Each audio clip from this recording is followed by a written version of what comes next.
Welcome to Narrated Books, where stories come to life, full audiobooks and engaging book summaries. Listen, learn and explore new worlds through the power of books. Chapter 11. The Corsican Ogre.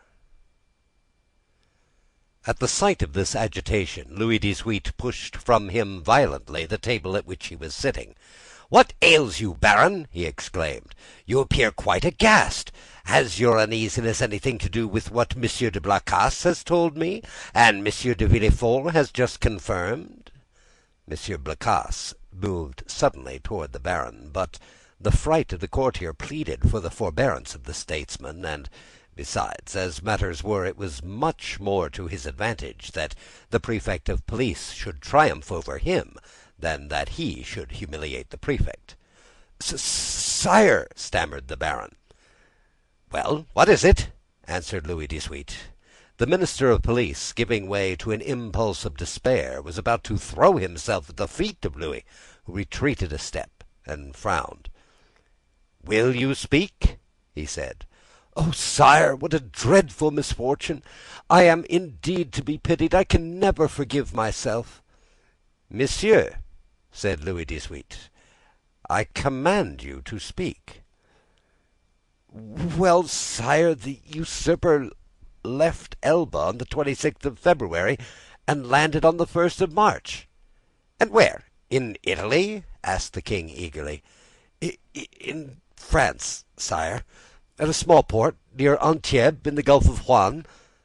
"The usurper landed in France, near Antibes, in the Gulf of Juan, 250 leagues from Paris, on the 1st of March, and you only acquired this information today, the 4th of March?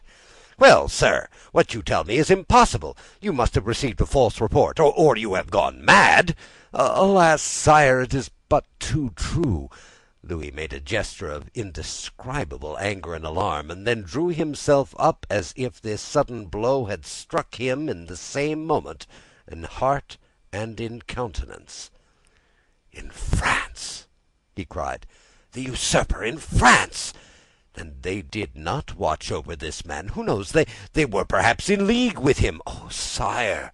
exclaimed the Duc de Blacas, "Monsieur d'André is not a man to be accused of treason. Sire, we have all been blind, and the minister of police has shared this general blindness, that is all." "But," said Villefort, and then, suddenly checking himself, he was silent. Then he continued. "Your pardon, sire," he said, bowing. "My zeal carried me away. Will your Majesty deign to excuse me?" "Speak, sir, speak boldly," replied Louis. "You alone forewarned us of the evil. Now try to aid us with the remedy."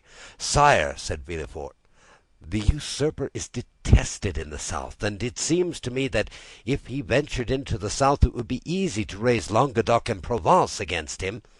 "Yes, assuredly," replied the minister, "but he is advancing by Gap and Sisteron." "Advancing? He is advancing!" said Louis XVIII. "Is he then advancing on Paris?" The minister of police maintained a silence which was equivalent to a complete avowal. "And Dauphine, sir?" inquired the king of Villefort. "Do you think it's possible to rouse that as well as Provence?" "Sire, I am sorry to tell your Majesty a cruel fact, but the feeling in Dauphine is quite the reverse of that in Provence or Languedoc. The mountaineers are Bonapartists, sire." "Then," murmured Louis, "he was well informed. How many men had he with him?" "I do not know, sire," answered the minister of police. "What! You do not know? Have you neglected to obtain information on that point? Of course it is of no consequence," he added, with a withering smile. "Sire, it was impossible to learn. The despatch simply stated the fact of the landing and the route taken by the usurper." "And how did this despatch reach you?" inquired the king. The minister bowed his head, while a deep color overspread his cheeks. He stammered out, "By the telegraph, sire." Louis XVIII advanced a step, and folded his arms over his chest, as Napoleon would have done. "So, then," he exclaimed, turning pale with anger, "seven conjoined and allied armies overthrew that man. A miracle of heaven replaced me on the throne of my fathers after 25 years of exile. I have, during those 25 years, spared no pains to understand the people of France, and the interests which were confided to me. And now, when I see the fruition of my wishes almost within reach, the power I hold in my hands bursts and shatters me to atoms. Sire, it is a fatality," murmured the minister, feeling the pressure of the circumstances, however light a thing to destiny, was too much for any human strength to endure. "What our enemies say of us, then, is true. We have learnt nothing, forgotten nothing.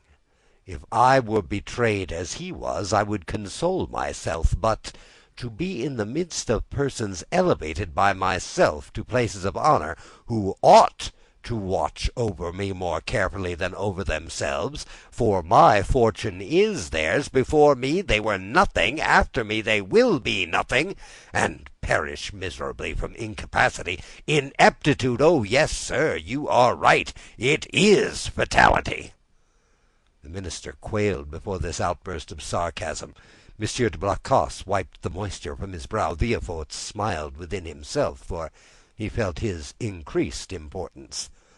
"To fall," continued King Louis, who at the first glance had sounded the abyss on which his monarchy hung suspended, "to fall, and learn of that fall by telegraph.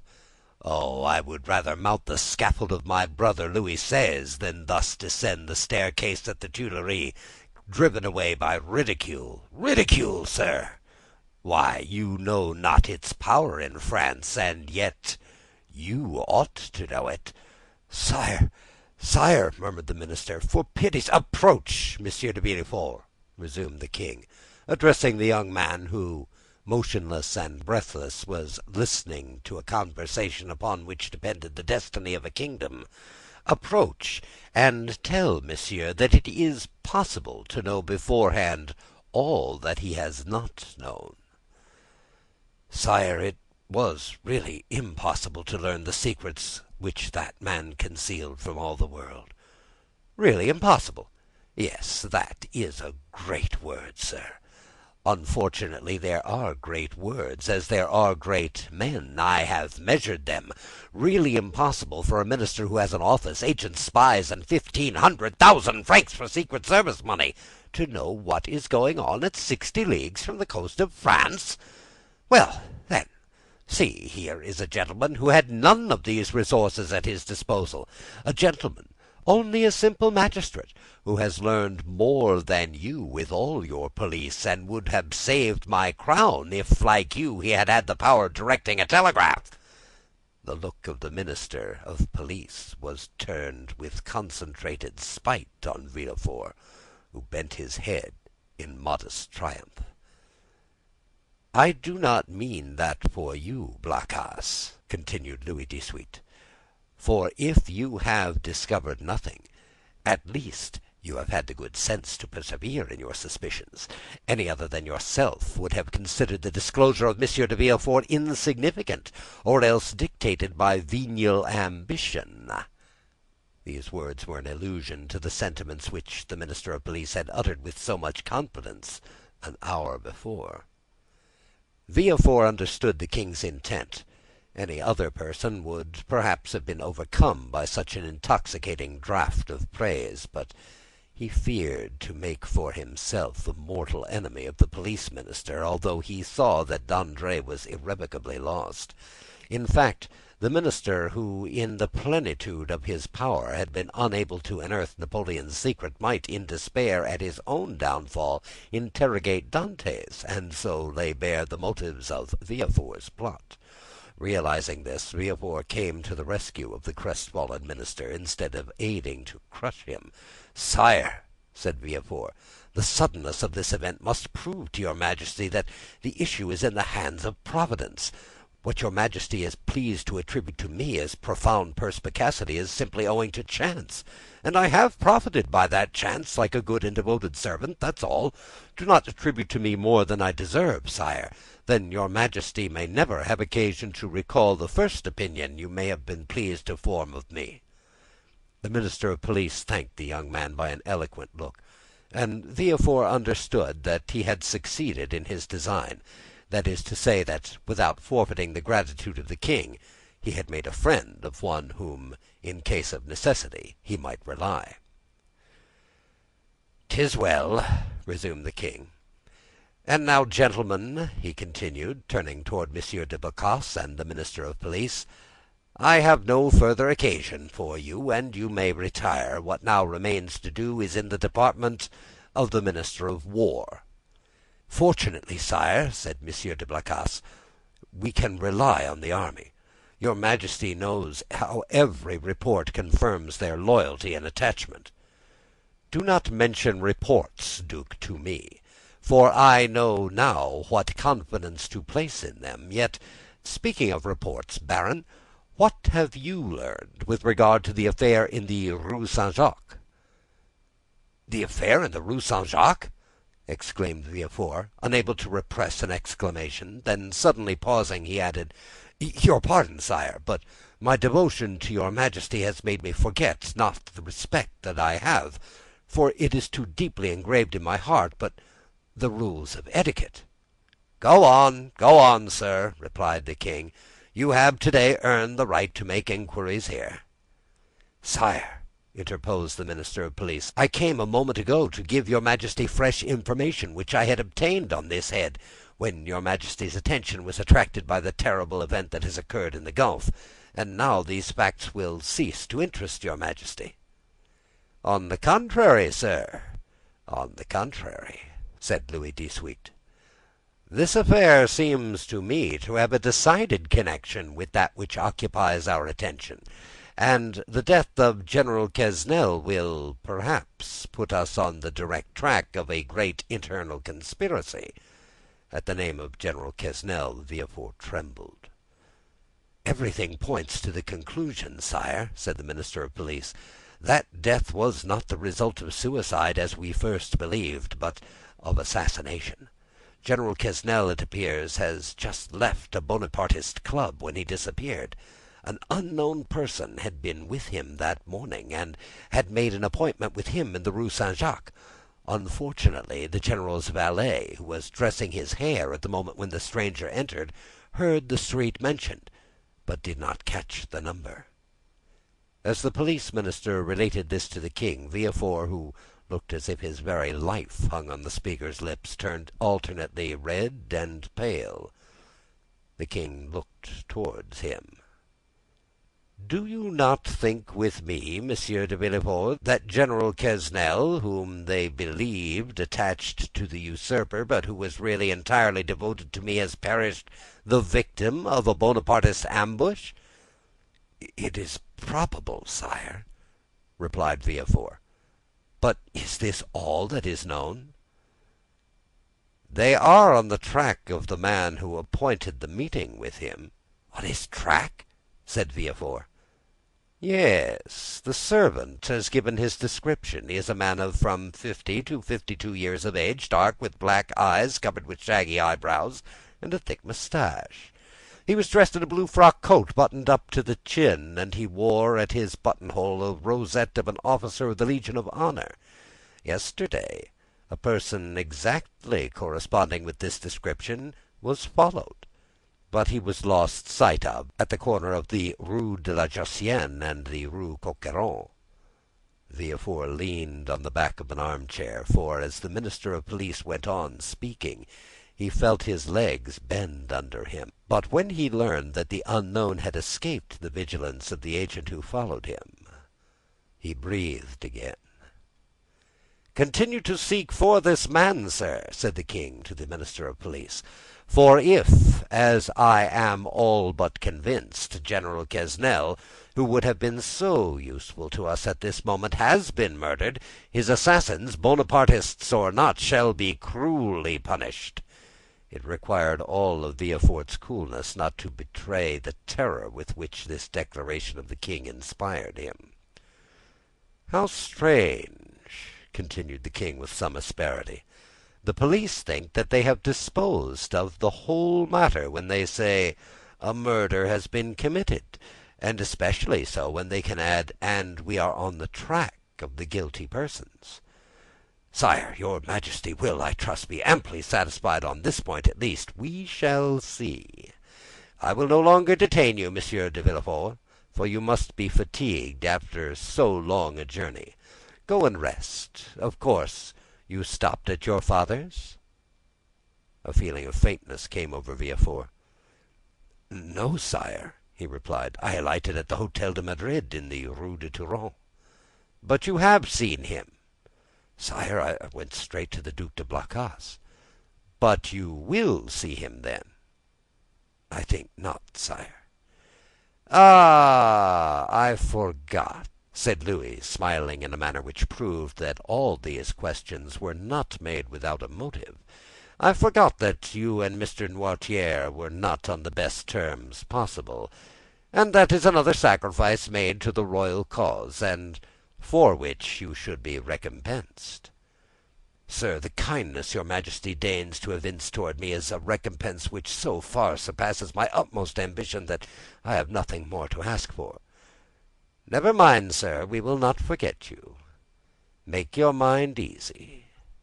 In the meanwhile," the king here detached the cross of the Legion of Honor which he usually wore over his blue coat, near the cross of Saint Louis, above the order of Notre Dame du Mont Carmel and Saint Lazare, and gave it to Villefort. "In the meanwhile, take this cross."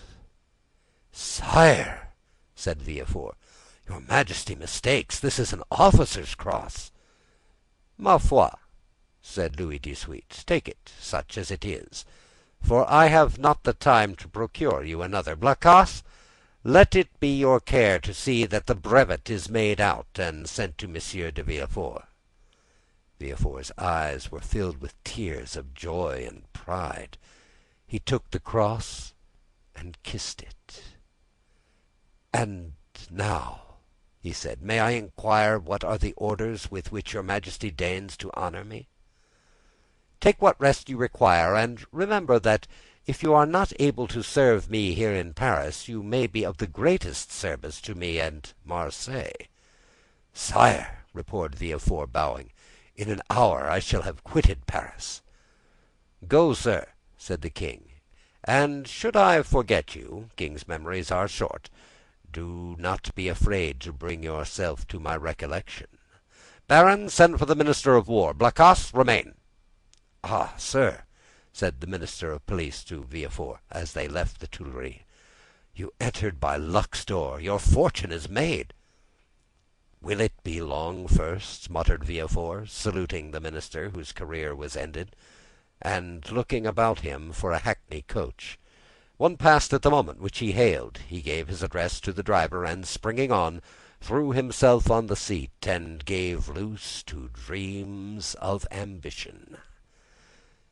10 minutes afterward, Villefort reached his hotel, ordered horses to be ready in 2 hours, and asked to have his breakfast brought to him. He was about to begin his repast when the sound of the bell rang sharp and loud. The valet opened the door, and Villefort heard someone speak his name. "Who would know that I was here already?" said the young man. The valet entered. "Well," said Villefort, "what is it? Who rang? Who asked for me?" "A stranger who will not send in his name." "A stranger who will not send in his name? What can he want with me?" He wishes to speak to you. "To me?" Yes. "Did he mention my name?" Yes. "What sort of a person is he?" Why, sir, a man of about 50. "Short or tall?" About your own height, sir. "Dark or fair?" Dark. Very dark, with black eyes, black hair, black eyebrows. "And how dressed?" asked Villefort quickly. In a blue frock coat, buttoned up close, decorated with the Legion of Honor." "It is he," said Villefort, turning pale. "Eh, pardieu," said the individual whose description we have twice given, entering the door. "What a great deal of ceremony! Is it the custom in Marseilles for sons to keep their fathers waiting in their anterooms?" "Father!" cried Villefort, "then I was not deceived. I felt sure it must be you." "Well, then, if you felt so sure," replied the newcomer, putting his cane in a corner and his hat on a chair, "allow me to say, my dear Gerard, that it was not very filial of you to keep me waiting at the door." "Leave us, Germain," said Villefort. The servant quitted the apartment with evident signs of astonishment. So ends Chapter 11.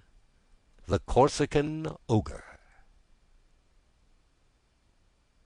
Chapter 12. Father and Son.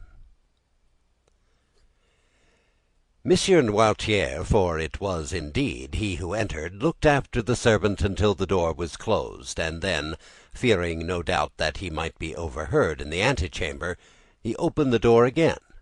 Nor was that precaution useless, as appeared from the rapid retreat of Germain, who proved that he was not exempt from the sin which ruined our first parents. Monsieur Noirtier then took the trouble to close and bolt the antechamber door, then that of the bedchamber, and then extended his hand to Villefort, who had followed all his motions with surprise which he could not conceal. "Well, now, my dear Gerard," he said to the young man, with a very significant look, "do you know, you seem as if you were not very glad to see me."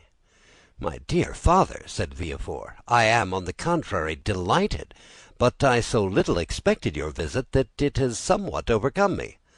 "But, my dear fellow," replied Monsieur Noirtier, seating himself, "I might say the same thing to you when you announced to me your wedding for the 28th of February, and on the 3rd of March you turn up here in Paris."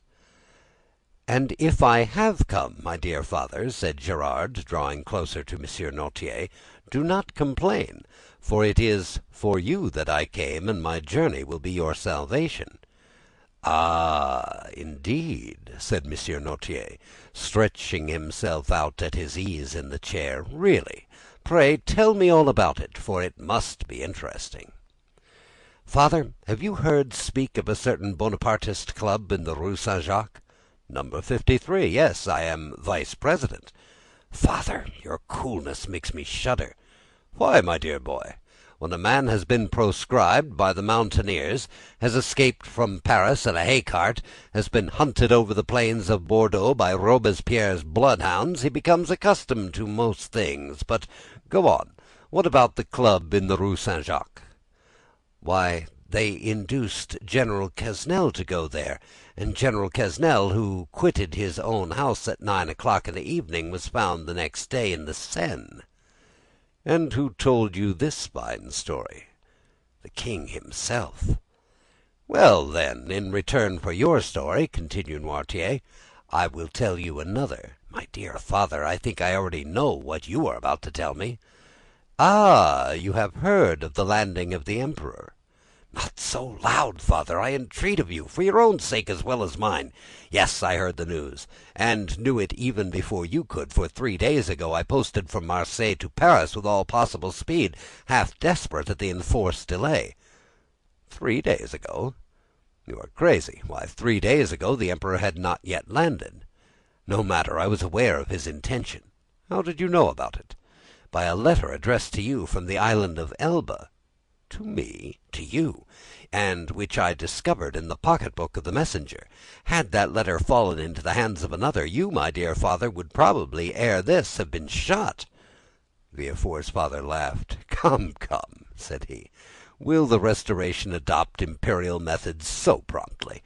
Shot, my dear boy? What an idea! Where is the letter you speak of? I know you too well to suppose you would allow such a thing to pass you." "I burnt it for fear that even a fragment should remain, for that letter must have led to your condemnation." "And the destruction of your future prospects," replied Noirtier. "Yes, I can easily comprehend that. But I have nothing to fear while I have you to protect me." "I do better than that, sir. I save you." You do? Why, really, the thing comes more and more dramatic. Explain yourself." "I must refer again to the club in the Rue Saint-Jacques." "It appears that this club is rather a bore to the police. Why didn't they search more vigilantly? They would have found—" "They have not found, but they are on the track." "Yes, that is the usual phrase. I'm quite familiar with it. When the police is at fault, it declares that it is on the track, and the government patiently awaits the day when it comes to say, with a sneaking air, that the track is lost. Yes, but they have found a corpse. The general has been killed, and in all countries they call that a murder." "A murder, do you call it? Why, there is nothing to prove that the general was murdered. People are found every day in the Seine, having thrown themselves in, or having been drowned from not knowing how to swim." "Father, you know very well that the general was not a man to drown himself in despair, and people do not bathe in the Seine in the month of January. No, no, do not be deceived. There was murder in every sense of the word." "And who thus designated it?" "The king himself." "The king? I thought he was a philosopher enough to allow that there was no murder in politics. In politics, my dear fellow, you know as well as I do, there are no men but ideas, no feelings but interests. In politics, we do not kill a man, we only remove an obstacle, that is all. Would you like to know how matters have progressed? Well, I will tell you. It was thought reliance might be placed in General Quesnel. He was recommended to us from the island of Elba. One of us went to him and invited him to the Rue Saint-Jacques, where he would find some friends. He came there, and the plan was unfolded to him for leaving Elba, the projected landing, etc. When he heard and comprehended all to the fullest extent, he replied that he was a royalist. Then all looked at each other. He was made to take an oath, and he did so, but with such an ill grace that it was really tempting Providence to swear him, and yet, in spite of that, the general was allowed to depart free, perfectly free. Yet he did not return home. What could that mean, my dear fellow? That on leaving us he lost his way, that's all? A murder? Really, Villefort, you surprise me. You, a deputy procurer, to have found an accusation on such bad premises. Did I ever say to you, when you were fulfilling your character as a royalist, and cut off the head of one of my party, "My son, you have committed a murder"? No, I said, "Very well, sir, you have gained the victory. Tomorrow, perchance, it will be our turn." "But, father, take care. When our turn comes, our revenge will be sweeping." "I do not understand you." "You rely on the usurper's return?" "We do." "You are mistaken. He will not advance 2 leagues into the interior of France without being followed, tracked, and caught like a wild beast." "My dear fellow, the Emperor is at this moment on his way to Grenoble. On the 10th or 12th he will be at Lyons, and on the 20th or 25th at Paris." "The people will rise." "Yes, to go and meet him." "He has but a handful of men with him, and armies will be dispatched against him." "Yes, to escort him to the capital. Really, my dear Gerard, you are but a child. You think yourself well informed because the telegraph has told you 3 days after the landing. The usurper has landed at Cannes with several men. He is pursued. But where is he? What is he doing? You do not know at all. And in this way they will chase him to Paris without drawing a trigger. Grenoble and Lyons are faithful cities, and will oppose to him an impassable barrier. Grenoble will open her gates to him with enthusiasm. All Lyons will hasten to welcome him. Believe me, we are as well informed as you, and our police are as good as your own. Would you like proof of it? Well, you wished to conceal your journey from me, and yet I knew of your arrival half an hour after you had passed the barrier. You gave your direction to no one but your postilion, yet I have your address, and in proof I am here, at the very instant you are going to sit at your table. Ring then, if you please, for a second knife, fork, and plate, and we will dine together." "Indeed," replied Villefort, looking at his father with astonishment, "you really do seem to be well informed." "The thing is simple enough. You who are in power have only the means that money produces. We who are in expectation have those which devotion prompts." "Devotion!" said Villefort with a sneer. "Yes, devotion; for that is, I believe, the phrase for hopeful ambition." And Villefort's father extended his hand to the bell rope to summon the servant whom his son had not called. Villefort caught his arm. "Wait, my dear father," said the young man. "One word more."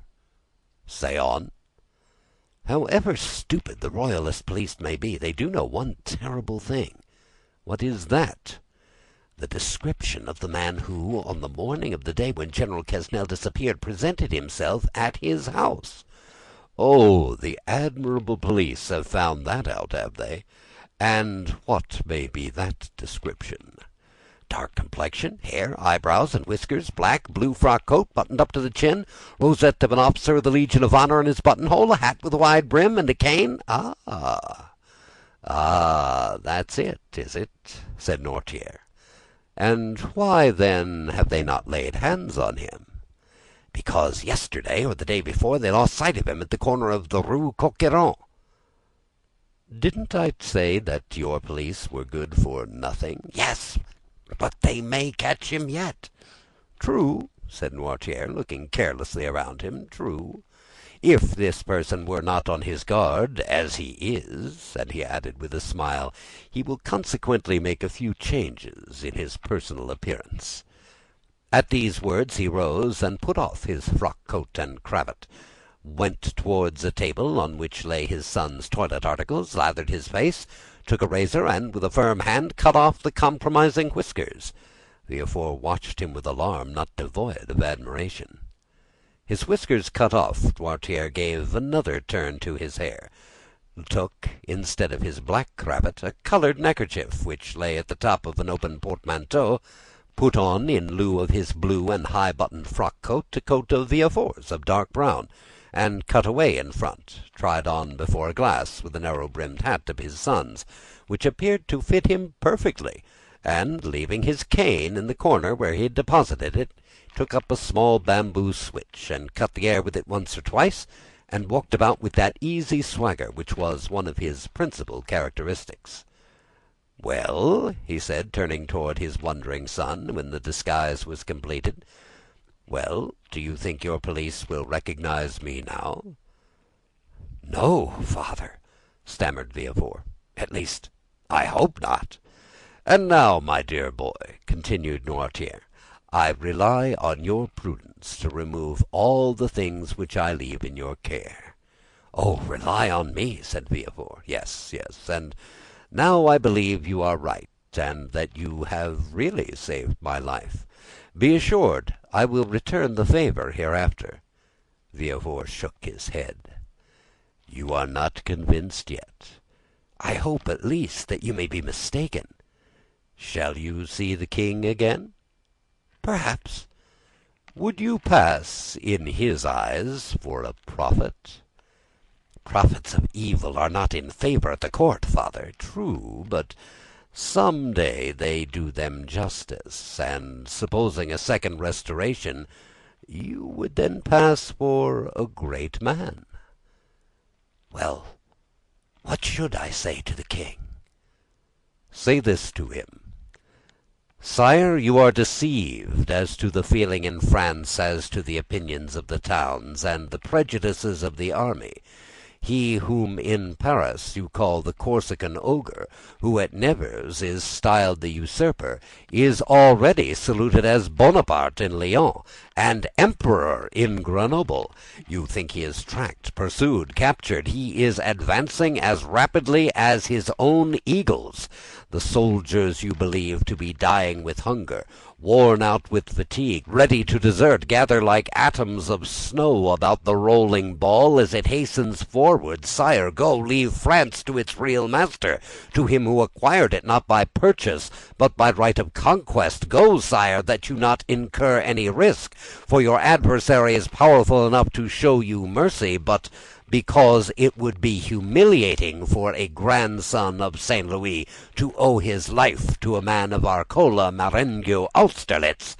Tell him this, Gerard, or rather tell him nothing. Keep your journey a secret. Do not boast of what you have come to Paris to do, or have done. Return with all speed. Enter Marseilles at night, and your house by the back door, and there remain, quiet, submissive, secret, and above all inoffensive, for this time I swear to you. We shall act like powerful men who know their enemies. Go, my son, go, my dear Gerard, and by your obedience to my paternal orders, or, if you prefer it, friendly counsels, we will keep you in your place. This will be, answered Noirtier with a smile, one means by which you may a second time save me, if the political balance should some day take another turn, and cast you aloft while hurling me down. Adieu, my dear Gerard, and at your next journey alight at my door." Noirtier left the room when he had finished, with the same calmness that had characterized him during the whole of his remarkable and trying conversation. Villefort, pale and agitated, ran to the window, put aside the curtain, and saw him pass, cool and collected, by 2 or 3 ill-looking men at the corner of the street, who were there, perhaps, to arrest a man with black whiskers and a blue frock coat and a hat with a broad brim. Villefort stood watching, breathless, until his father had disappeared at the Rue Bussy. Then he turned to the various articles he had left behind him, put the black cravat and blue frock coat at the bottom of the portmanteau, threw the hat into a dark closet, broke the cane into small bits, and flung it in the fire, put on his travelling cap, and, calling his valet, checked with a look the 1,000 questions he was ready to ask, paid the bill, sprang into his carriage, which was ready, learned at Lyons that Bonaparte had entered Grenoble, and, in the midst of the tumult which prevailed along the road, at length reached Marseilles, a prey to all the hopes and fears which enter into the heart of a man with ambition and its first successes. So ends chapter 12, Father and Son. Chapter 13. The 100 Days. Monsieur Noirtier was a true prophet, and things progressed rapidly, as he had predicted. Everyone knows the history of the famous return from Elba, a return which was unprecedented in the past, and will probably remain without a counterpart in the future. Louis XVI made but a faint attempt to parry this unexpected blow. The monarchy he had scarcely reconstructed tottered on its precarious foundation, and at a sign from the emperor the incongruous structure of ancient prejudices and new ideas fell to the ground. Villefort, therefore, gained nothing save the king's gratitude, which was rather likely to injure him at the present time, and the cross of the Legion of Honor, which he had the prudence not to wear, although Monsieur de Blacas had duly forwarded the brevet. Napoleon would doubtless have deprived Villefort of his office had it not been for Noirtier, who was all-powerful at court, and thus the Girondin of '93 and the Senator of 1806 protected him who so lately had been his protector. All Villefort's influence barely enabled him to stifle the secret Dantes had so nearly divulged. The king's procureur alone was deprived of his office, being suspected of royalism. However, scarcely was the imperial power established, that is, scarcely had the emperor re-entered the Tuileries and begun to issue orders from the closet into which we have introduced our readers, he found on the table there Louis XVI's half-filled snuff-box. Scarcely had this occurred when Marseilles began, in spite of the authorities, to rekindle the flames of civil war, always smouldering in the south, and it required but little to excite the populace to acts of far greater violence than the shouts and insults with which they assailed the royalists whenever they ventured abroad. Owing to this change, the worthy shipowner became at that moment, we will not say all-powerful, because Morel was a prudent and rather a timid man, so much so that many of the most zealous partisans of Bonaparte accused him of moderation.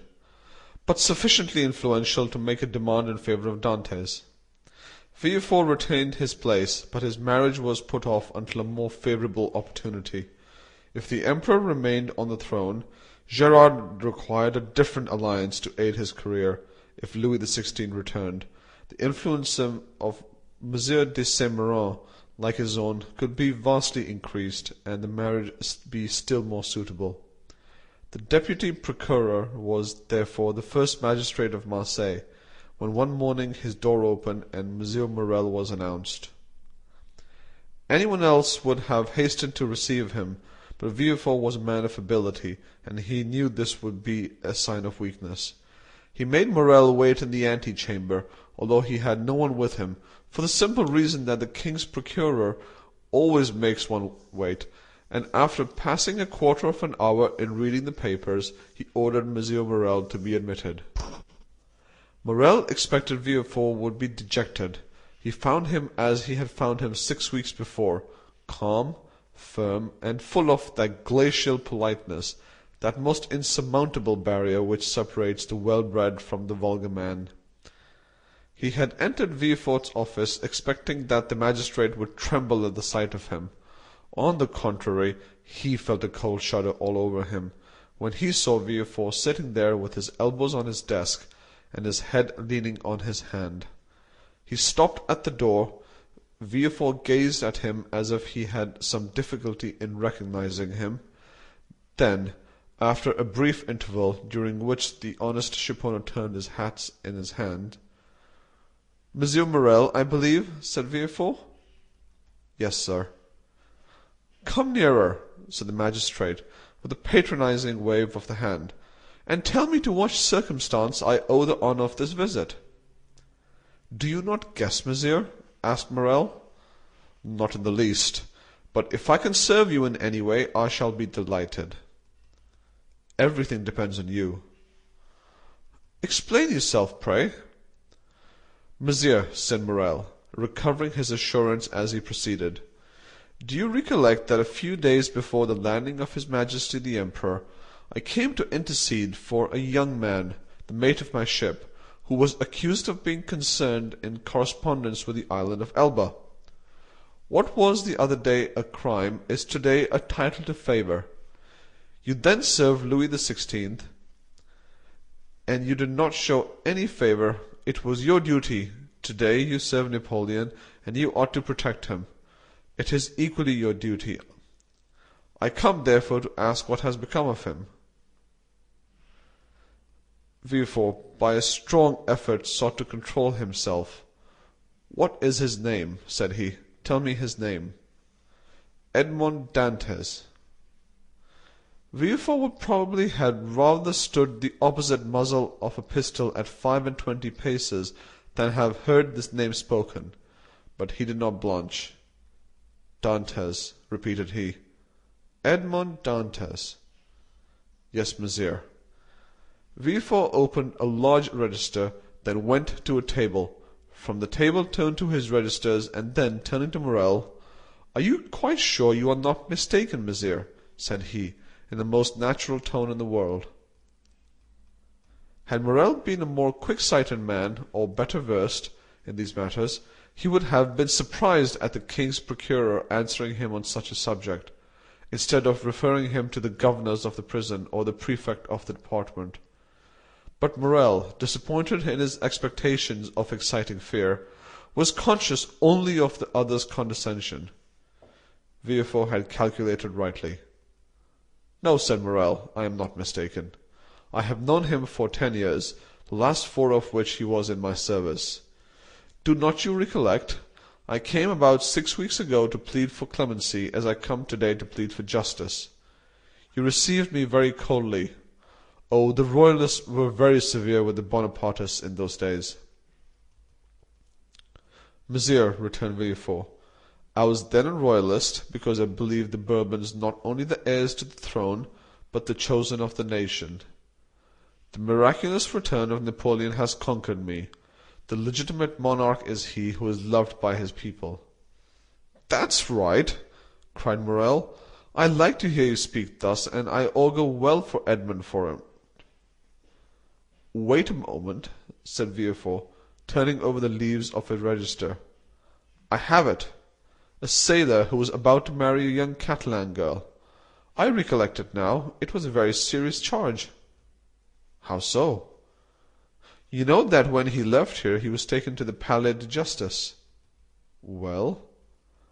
"I made my report to the authorities at Paris, and a week after he was carried off." "Carried off?" said Morrel. "What can they have done with him?" "Oh, he has been taken to Fenestrelles, to Pignerol, or to the St. Margaret Islands. Some fine morning he will return to take command of your vessel." "Come when he will, it shall be kept for him.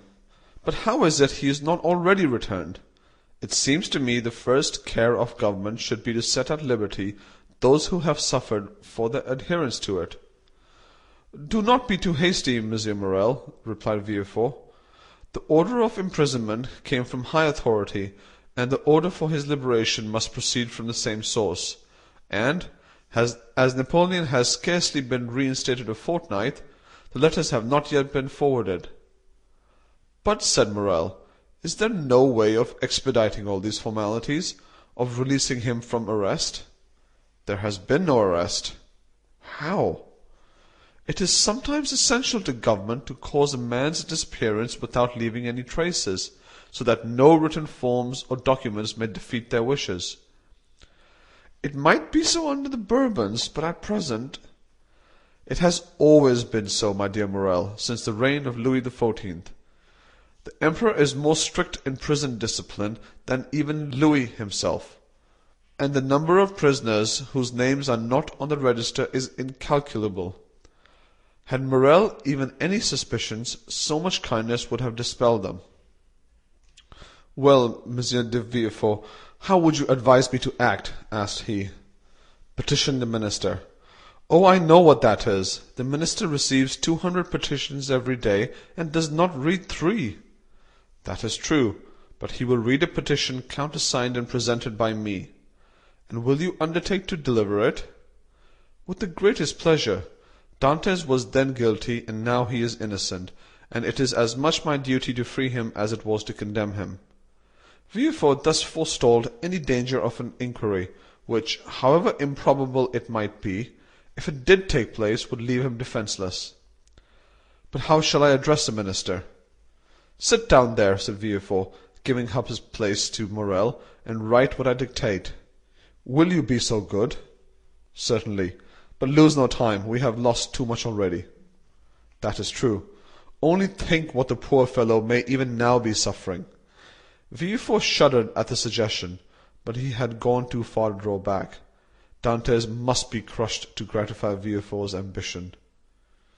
Villefort dictated a petition in which, from an excellent intention no doubt, Dantès' patriotic services were exaggerated, and he was made out one of the most active agents of Napoleon's return. It was evident that at the sight of this document the minister would instantly release him. The petition finished, Villefort read it aloud. "That will do," said he. "Leave the rest to me." "Will the petition go soon?" "Today." "Countersigned by you?" "The best thing I can do will be to certify the truth of the contents of your petition." And, sitting down, Villefort wrote the certificate at the bottom. Dantès remained a prisoner, and heard not the noise of the fall of Louis XVIII's throne, or the still more tragic destruction of the empire. Twice during the 100 days had Morrel renewed his demand, and twice had Villefort soothed him with promises. At last there was Waterloo, and Morrel came no more. He had done all that was in his power, and any fresh attempt would only compromise him uselessly. Louis XVIII remounted the throne. Villefort, to whom Marseilles had become filled with remorseful memories, sought and obtained the situation of king's procureur at Toulouse, and a fortnight afterwards he married Mademoiselle de Saint-Méran, whose father now stood higher at court than ever. And so Dantès, after the 100 days and after Waterloo, remained in his dungeon, forgotten of earth and heaven. Danglars comprehended the full extent of the wretched fate that overwhelmed Dantès, and when Napoleon returned to France, He, after the manner of mediocre minds, deemed the coincidence a degree of providence. But when Napoleon returned to Paris, Danglars' heart failed him, and he lived in constant fear of Dante's return on a mission of vengeance. He therefore informed M. Morrel of his wish to quit the sea, and obtained a recommendation from him to a Spanish merchant, into whose service he entered at the end of March, that is, 10 or 12 days after Napoleon's return. He then left for Madrid and was heard no more of. Fernand understood nothing except that Dantes was absent. What had become of him he cared not to inquire. Only, during the respite the absence of his rival afforded him, he reflected, partly on the means of deceiving Mercédès as to the cause of his absence, partly on plans of emigration and abduction, as from time to time he sat and motionless on the summit of Cape Pharo, at the spot from whence Marseilles and the Catalans are visible, watching for the apparition of a young and handsome man, who was for him also the messenger of vengeance. Fernand's mind was made up. He would shoot Dantes and then kill himself. But Fernand was mistaken. A man of his disposition never kills himself, for he constantly hopes. During this time the Empire made its last conscription, and every man in France capable of bearing arms rushed to obey the summons of the Emperor. Fernand departed with the rest, bearing with him the terrible thought that while he was away, his rival would perhaps return and marry Mercédès. Had Fernand really meant to kill himself, he would have done so when he parted from Mercédès. His devotion and the compassion he showed for her misfortunes produced the effect they always produce on noble minds. Mercédès had always had a sincere regard for Fernand, and this was now strengthened by gratitude. "My brother," said she, as she placed his knapsack on his shoulders, "be careful of yourself, for if you are killed, I shall be alone in this world." These words carried a ray of hope into Fernand's heart. Should Dantes not return, Mercédès might one day be his.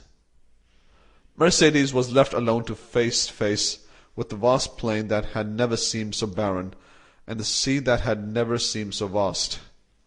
Bathed in tears, she wandered about the Catalan village. Sometimes she stood mute and motionless as a statue, looking towards Marseilles; at other times gazing on the sea, and debating as to whether it were not better to cast herself into the abyss of the ocean, and thus end her woes. It was not want of courage that prevented her putting this resolution into execution, but her religious feelings came to her aid and saved her. Caderousse was, like Fernand, enrolled in the army, but, being married and 8 years older, he was merely sent to the frontier. Old Dantes, who was only sustained by hope, lost all hope at Napoleon's downfall. 5 months after he had been separated from his son, and almost at the hour of his arrest, he bequeathed his last in Mercédès' arms. M. Morrel paid the expenses of his funeral, and a few small debts the old poor man had contracted. There was more than benevolence in this action, there was courage. The South was aflame, and to assist, even on his deathbed, the father of so dangerous a Bonapartist as Dantes was stigmatized as a crime. End of chapter 13. Chapter 14. The Two Prisoners. A year after Louis XVIII's restoration, a visit was made by the Inspector General of Prisons. Dantès in his cell heard the noise of preparation, sounds that at the depth where he lay would have been inaudible to any but the ear of a prisoner, who could hear the splash of the drop of water that every hour fell from the roof of his dungeon. He guessed something uncommon was passing among the living, but he had so long ceased to have any intercourse with the world that he looked upon himself as dead. The inspector visited, one after another, the cells and dungeons of several of the prisoners, whose good behaviour or stupidity recommended them to the clemency of the government. He inquired how they were fed, and if they had any request to make. The universal response was that the fare was detestable, and that they wanted to be set free. The inspector asked if they had anything else to ask for. They shook their heads. What could they desire beyond their liberty? The inspector turned smilingly to the governor. "I do not know what reason government can assign for these useless visits. When you see one prisoner, you see all. Always the same thing. Ill-fed and innocent. Are there any others?" "Yes. The dangerous and mad prisoners are in the dungeons." "Let us visit them, then," said the inspector with an air of fatigue. "We must play the farce to the end. Let us see the dungeons." "Let us first send for 2 soldiers," said the governor. "The prisoners sometimes, through mere uneasiness of life, and in order to be sentenced to death, commit acts of useless violence, and you might fall a victim." "Take all needful precautions," replied the inspector. 2 soldiers were accordingly sent for, and the inspector descended a stairway, so foul, so humid, so dark, as to be loathsome to sight, smell, and respiration. "Oh!" cried the inspector, "who can live here?" "A most dangerous conspirator, a man we are ordered to keep the most strict watch over, as he is daring and resolute." "He is alone?" "Certainly." "How long has he been there?" "Nearly a year." "Was he placed here when he first arrived?" "No, not until he attempted to kill the turnkey, who took his food to him." "To kill the turnkey?" "Yes, the very one who is lighting us. Is it not true, Antoine?" asked the governor. "True enough. He wanted to kill me," returned the turnkey. "He must be mad," said the inspector. "He is worse than that. He is a devil," returned the turnkey. "Shall I complain of him?" demanded the inspector. "Oh no, it is useless. Besides, he is almost mad now, and in another year he will be quite so." "So much the better for him. He will suffer less," said the inspector. He was, as this remark shows, a man full of philanthropy, and in every way fit for his office. "You are right, sir," replied the governor, "and this remark proves that you have deeply considered the subject. Now we have in a dungeon about 20 feet distant, and to which you descended by another stair, an abbé, formerly leader of a party in Italy, who has been here since 1811, and in 1813 he went mad, and the change is astonishing. He used to weep, he now laughs; he grew thin, he now grows fat. You had better see him, for his madness is amusing." "I will see them both," returned the inspector. "I must conscientiously perform my duty." This was the inspector's first visit. He wished to display his authority. "Let us visit this one first," added he. "By all means," replied the governor, and he signed to the turnkey to open the door. At the sound of the key turning in the lock, and the creaking of the hinges, Dantès, who was crouched in a corner of the dungeon, whence he could see the ray of light that came through a narrow iron grating above, raised his head. Seeing a stranger, escorted by 2 turnkeys, holding torches, and accompanied by 2 soldiers, and to whom the governor spoke bareheaded, Dantès, who guessed the truth, and that the moment to address himself to the superior authorities was come, sprung forward with clasped hands. The soldiers interposed their bayonets, for they thought that he was about to attack the inspector.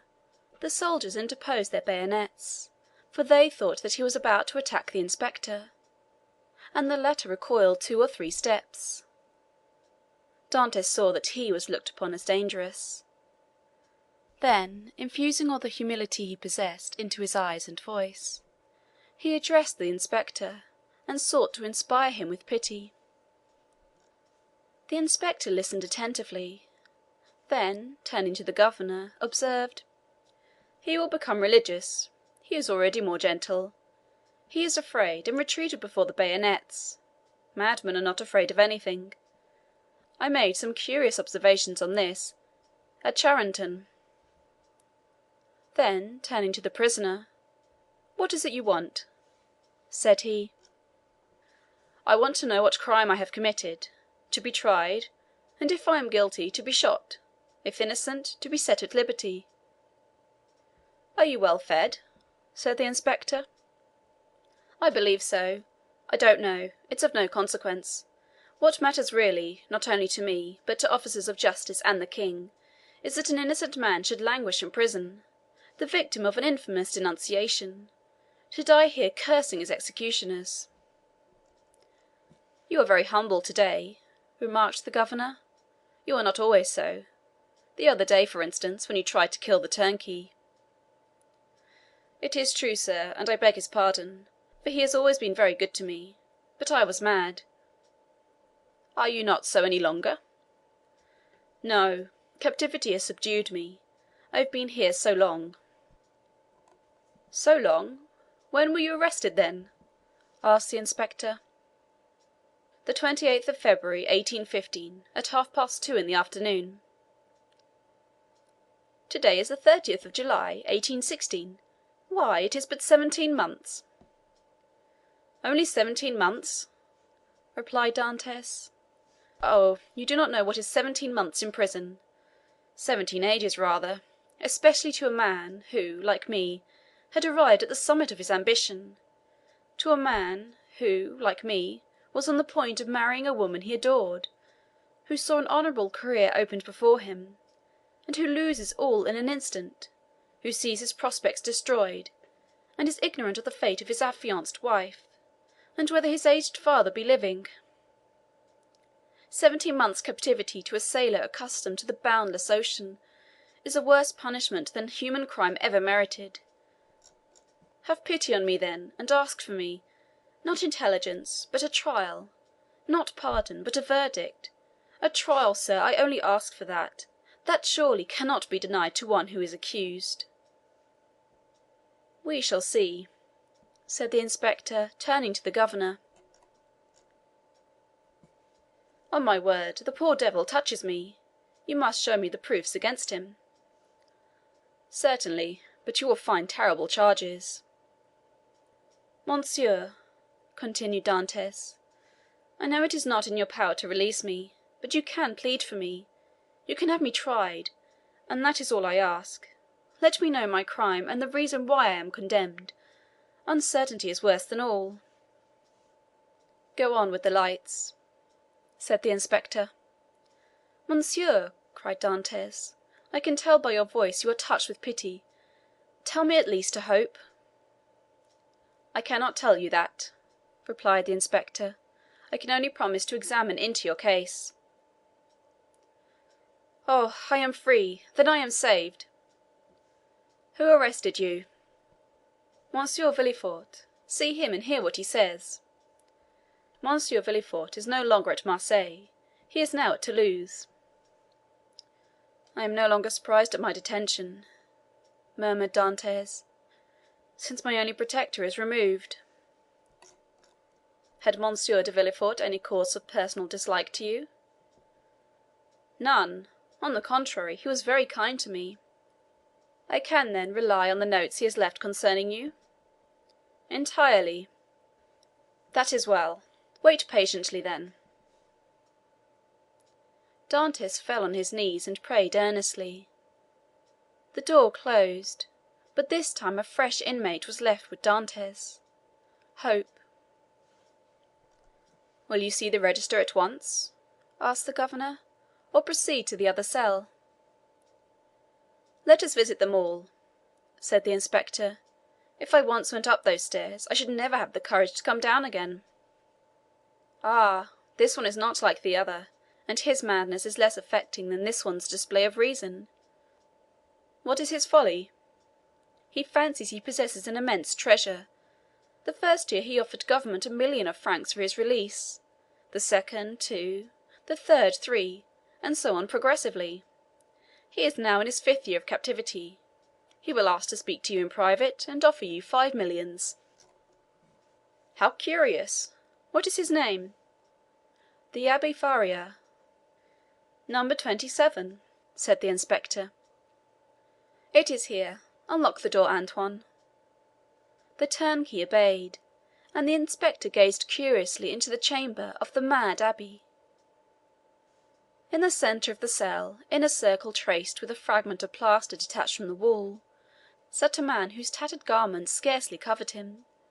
He was drawing in this circle geometrical lines, and seemed as much absorbed in his problem as Archimedes was when the soldier of Marcellus slew him. He did not move at the sound of the door, and continued his calculations until the flash of the torches lighted up with an unwonted glare the sombre walls of his cell. Then, raising his head, he perceived with astonishment the number of persons present. He hastily seized the coverlet of his bed and wrapped it round him. "What is it you want?" said the inspector. "I, monsieur?" replied the abbé with an air of surprise.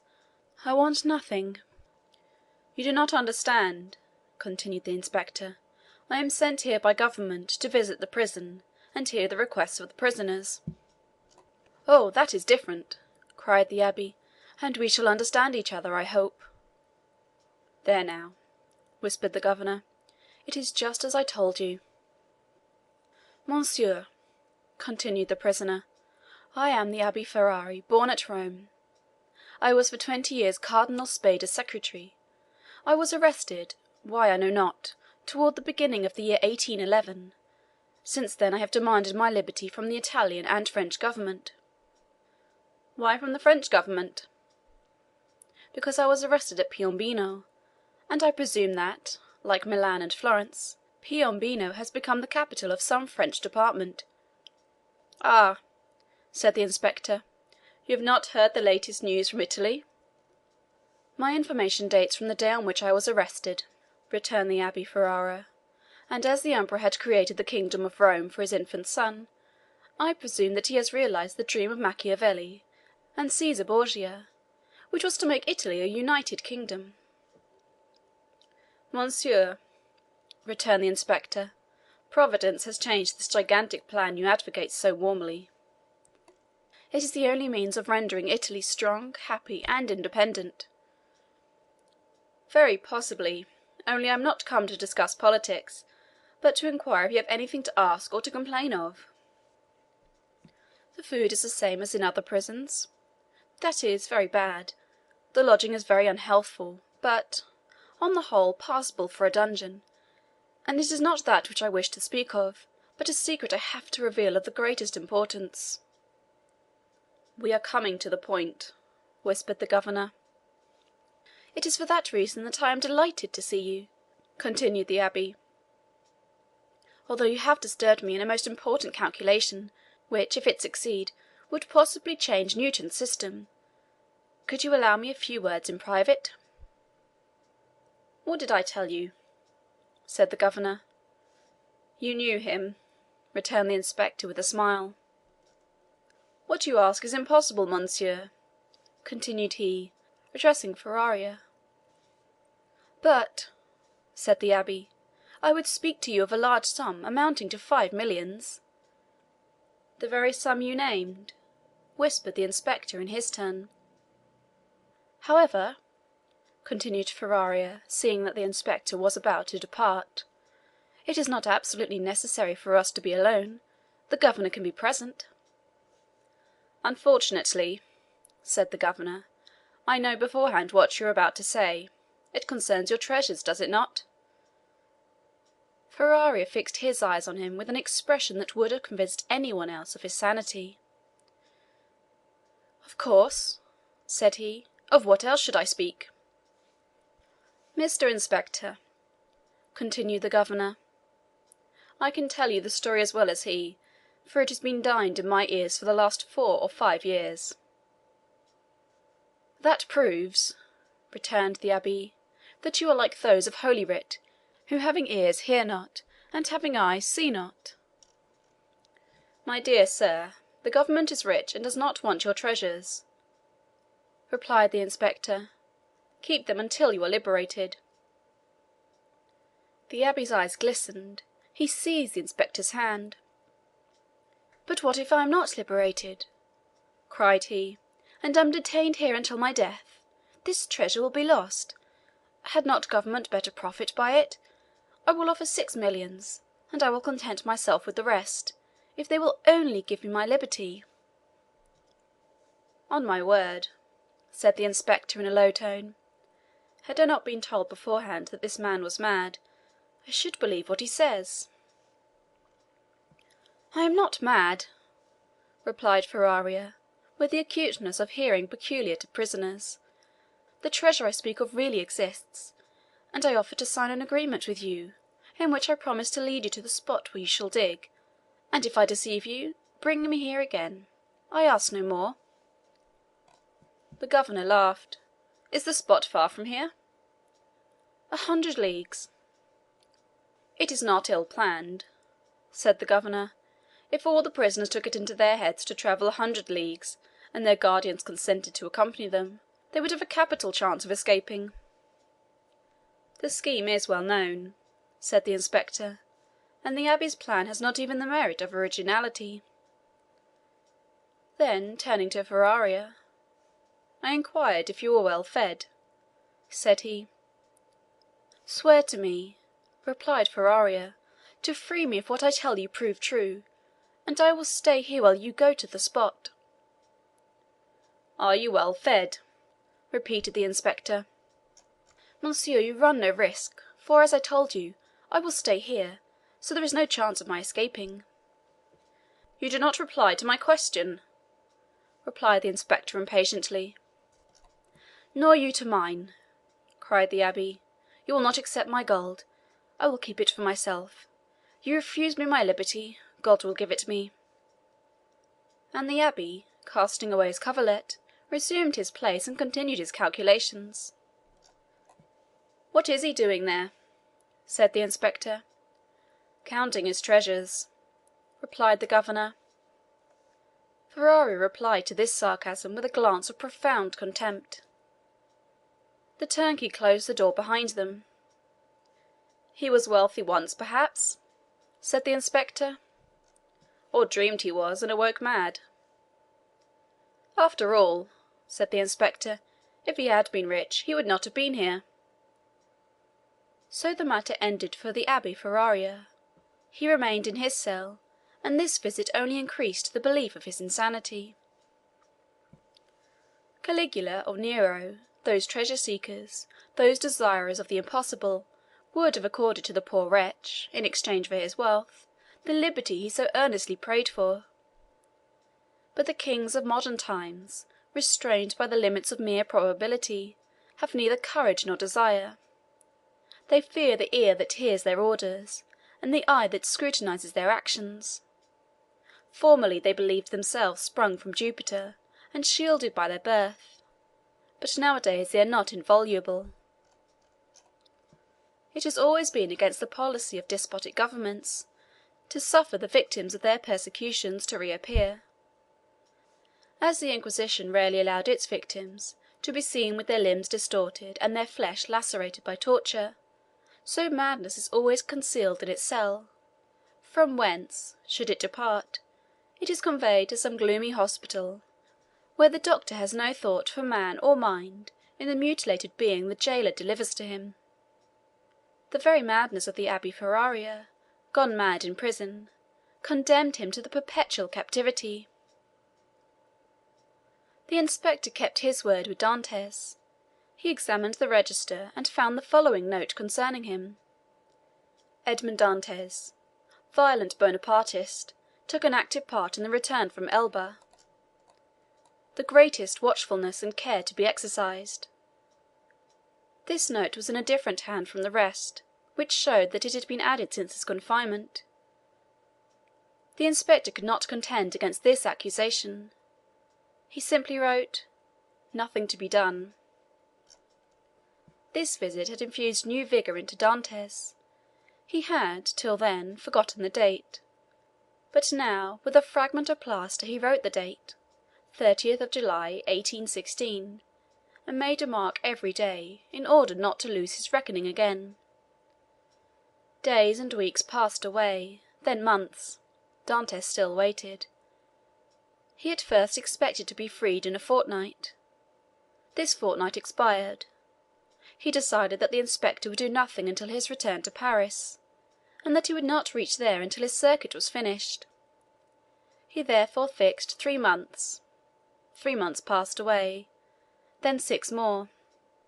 Finally 10 months and a half had gone by, and no favourable change had taken place, and Dantès began to fancy the inspector's visit but a dream, an illusion of the brain.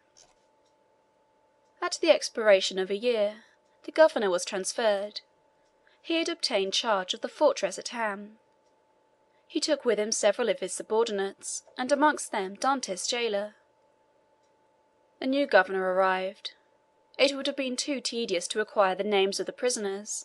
He learned their numbers instead. This horrible place contained 50 cells. Their inhabitants were designated by the numbers of their cell, and the unhappy young man was no longer called Edmond Dantès. He was now number 34. Chapter 14. Chapter 15. Number 34 and number 27. Dante passed through all the stages of torture natural to prisoners in suspense. He was sustained at first by that pride of conscious innocence which is the sequence to hope. Then he began to doubt his own innocence, which justified in some measure the governor's belief in his mental alienation. And then, realizing his sentiment of pride, he addressed his supplications not to God, but to man. God is always the last resource. Unfortunates, who ought to begin with God, do not have any hope in him till they have exhausted all other means of deliverance. Dante asked to be removed from his present dungeon into another, for a change, however disadvantageous, was still a change, and would afford him some amusement. He entreated to be allowed to walk about, to have fresh air, books, and writing materials. His requests were not granted, but he went on asking all the same. He accustomed himself to speaking to the new jailer, although the latter was, if possible, more taciturn than the old one. But still, to speak to a man, even though mute, was something. Dante spoke for the sake of hearing his own voice. He had tried to speak when alone, but the sound of his voice terrified him. Often before his captivity, Dante's mind had revolted at the idea of assemblages of prisoners made up of thieves, vagabonds, and murderers.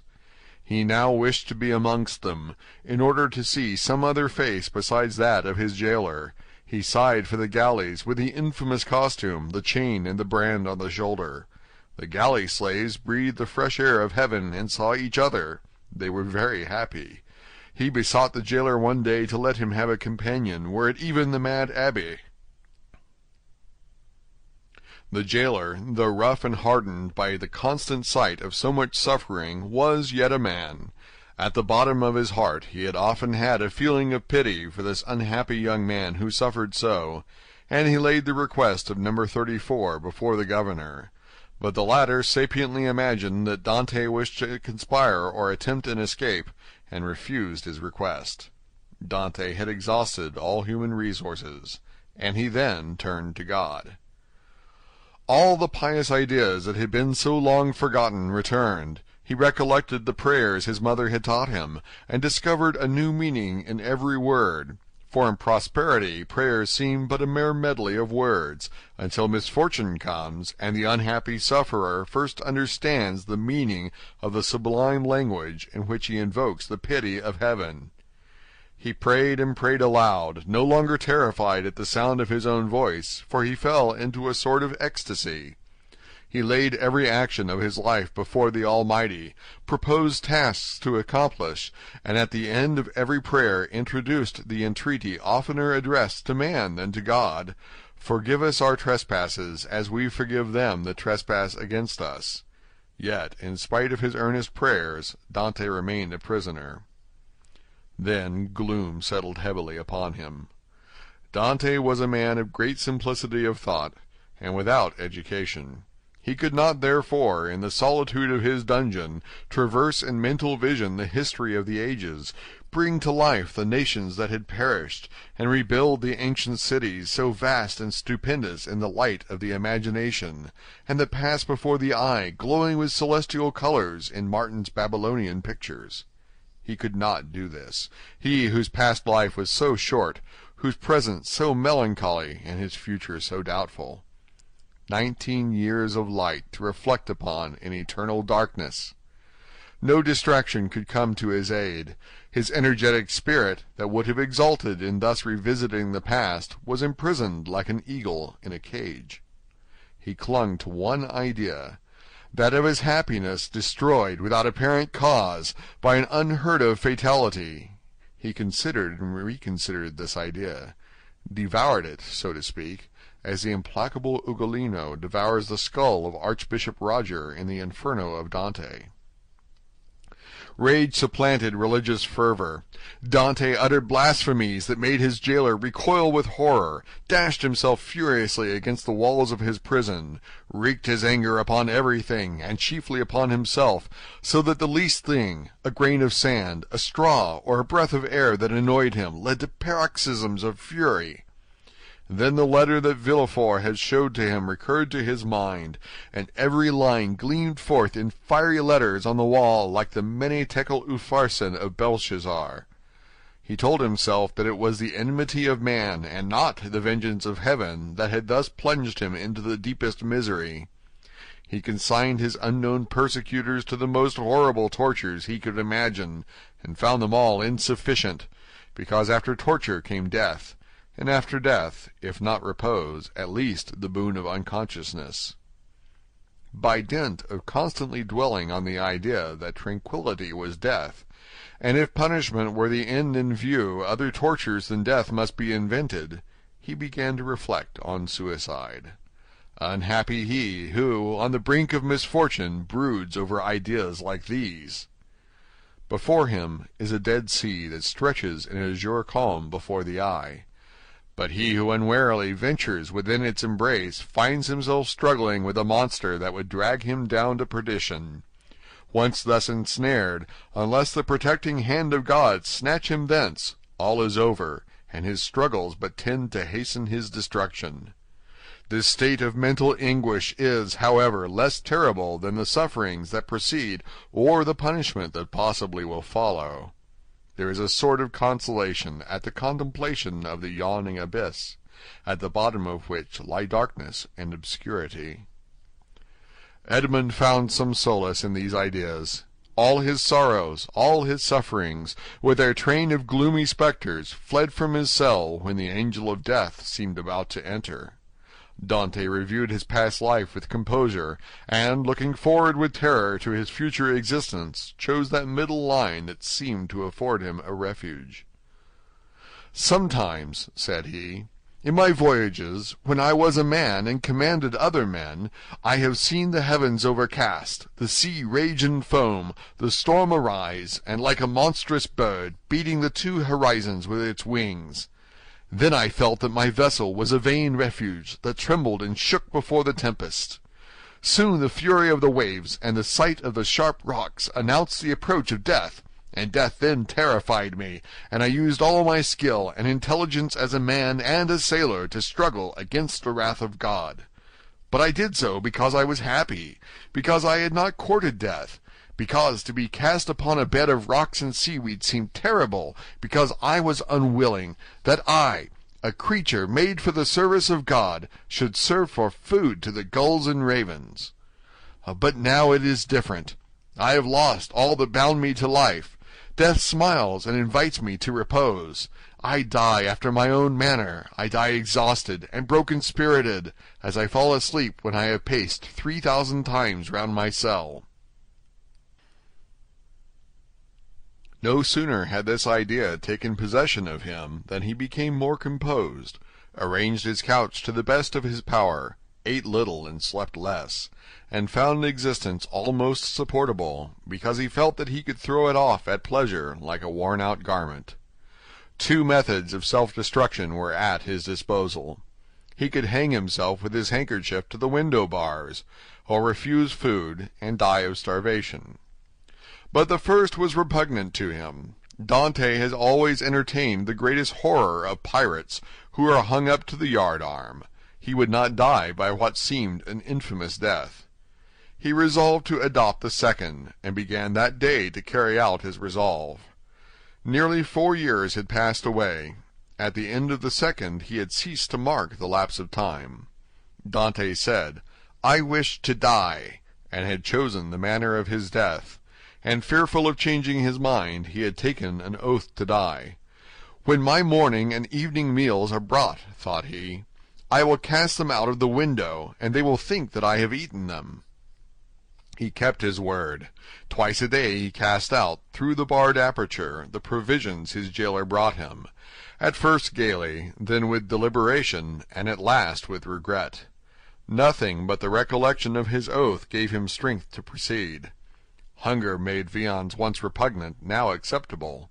He held the plate in his hand for an hour at a time, and gazed thoughtfully at the morsel of bad meat, of tainted fish, of black and mouldy bread. It was the last yearning for life, contending with the resolution of despair. Then his dungeon seemed less somber, his prospects less desperate. He was still young. He was only 4 or 5 and 20. He had nearly 50 years to live. What unforeseen events might not open his prison door and restore him to liberty? Then he raised to his lips the repast that, like a voluntary Tantalus, he refused himself. But he thought of his oath, and he would not break it. He persisted until at last he had not sufficient strength to rise and cast his supper out of the loophole. The next morning he could not see or hear. The jailer feared he was dangerously ill. Edmund hoped he was dying. Thus the day passed away. Edmund felt a sort of stupor creeping over him, which brought with it a feeling almost of content. The gnawing pain at his stomach had ceased. His thirst had abated. When he closed his eyes he saw myriads of lights dancing before them like the will-o'-the-wisps that play about the marshes. It was the twilight of that mysterious country called death. Suddenly, about 9 o'clock in the evening, Edmund heard a hollow sound in the wall against which he was lying. So many loathsome animals inhabited the prison that their noise did not, in general, awake him. But whether abstinence had quickened his faculties, or whether the noise was really louder than usual, Edmund raised his head and listened. It was a continual scratching, as if made by a huge claw, a powerful tooth, or some iron instrument attacking the stones. Although weakened, the young man's brain instantly responded to the idea that haunts all prisoners, liberty. It seemed to him that heaven had at length taken pity on him, and had sent this noise to warn him on the very brink of the abyss. Perhaps one of those beloved ones he had so often thought of was thinking of him, and striving to diminish the distance that separated them. No, no, doubtless he was deceived, and it was but one of those dreams that forerun death. Edmund still heard the sound. It lasted nearly 3 hours. He then heard a noise of something falling, and all was silent. Some hours afterwards it began again, nearer and more distinct. Edmund was intensely interested. Suddenly the jailer entered. For a week since he had resolved to die, and during the 4 days that he had been carrying out his purpose, Edmund had not spoken to the attendant, had not answered him when he inquired what was the matter with him, and turned his face to the wall when he looked too curiously at him. But now the jailer might hear the noise and put an end to it, and so destroy a ray of something like hope that soothed his last moments. The jailer brought him his breakfast.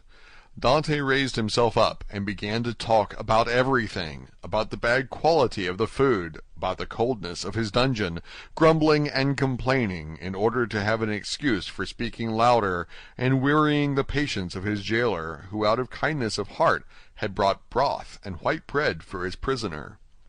Fortunately, he fancied that Dante was delirious, and placing the food on the rickety table he withdrew. Edmund listened, and the sound became more and more distinct. "There can be no doubt about it," thought he. "It is some prisoner who is striving to obtain his freedom. Oh, if I were only there to help him!" Suddenly another idea took possession of his mind, so used to misfortune that it was scarcely capable of hope. The idea that the noise was made by workmen the governor had ordered to repair the neighboring dungeon. It was easy to ascertain this, but how could he risk the question? It was easy to call his jailer's attention to the noise and watch his countenance as he listened, but might he not by this means destroy hopes far more important than the short-lived satisfaction of his own curiosity? Unfortunately, Edmund's brain was still so feeble that he could not bend his thoughts to anything in particular. He saw but one means of restoring lucidity and clearness to his judgment. He turned his eyes towards the soup which the jailer had brought, rose, staggered towards it, raised the vessel to his lips, and drank off the contents with a feeling of indescribable pleasure. He had often heard that shipwrecked persons had died through having eagerly devoured too much food. Edmund replaced on the table the bread he was about to devour and returned to his couch. He did not wish to die. He soon felt that his ideas became again collected. He could think, and strengthen his thoughts by reasoning. Then he said to himself, "I must put this to the test, but without compromising anybody. If it is a workman, I need but knock against the wall, and he will cease to work, in order to find out who is knocking, and why he does so. But as his occupation is sanctioned by the governor, he will soon resume it. If, on the contrary, it is a prisoner, the noise I make will alarm him. He will cease, and not begin again until he thinks every one is asleep." Edmund rose again, but this time his legs did not tremble, and his sight was clear. He went to a corner of his dungeon, detached a stone, and with it knocked against the wall where the sound came. He struck thrice. At the first blow the sound ceased as if by magic. Edmund listened intently. An hour passed, 2 hours passed, and no sound was heard from the wall. All was silent there. Full of hope, Edmund swallowed a few mouthfuls of bread and water, and, thanks to the vigor of his constitution, found himself well nigh recovered. The day passed away in utter silence. Night came without recurrence of the noise. "It is a prisoner," said Edmund joyfully. The night passed in perfect silence. Edmund did not close his eyes. In the morning the jailer brought him fresh provisions. He had already devoured those of the previous day. He ate these, listening anxiously for the sound, walking round and round his cell, shaking the iron bars of the loophole, restoring vigor and agility to his limbs by exercise, and so preparing himself for his future destiny. At intervals he listened to learn if the noise had not begun again, and grew impatient at the prudence of the prisoner, who did not guess he had been disturbed by a captive as anxious for liberty as himself. 3 days passed, 72 long, tedious hours, which he counted off by minutes. At length, one evening, as the jailer was visiting him for the last time that night, Dante, with his ear for the 100th time at the wall, fancied he heard an almost imperceptible movement among the stones. He moved away, walked up and down his cell to collect his thoughts, and then went back and listened. The matter was no longer doubtful. Something was at work on the other side of the wall. The prisoner had discovered the danger, and had substituted a lever for a chisel. Encouraged by this discovery, Edmund determined to assist the indefatigable laborer. He began by moving his bed, and looked around for anything with which he could pierce the wall, penetrate the moist cement, and displace a stone. He saw nothing. He had no knife or sharp instrument. The window grating was of iron, but he had too often assured himself of its solidity. All his furniture consisted of a bed, a chair, a table, a pail, and a jug. The bed had iron clamps, but they were screwed to the wood, and it would have required a screwdriver to take them off. The table and chair had nothing. The pail had once possessed a handle, but that had been removed.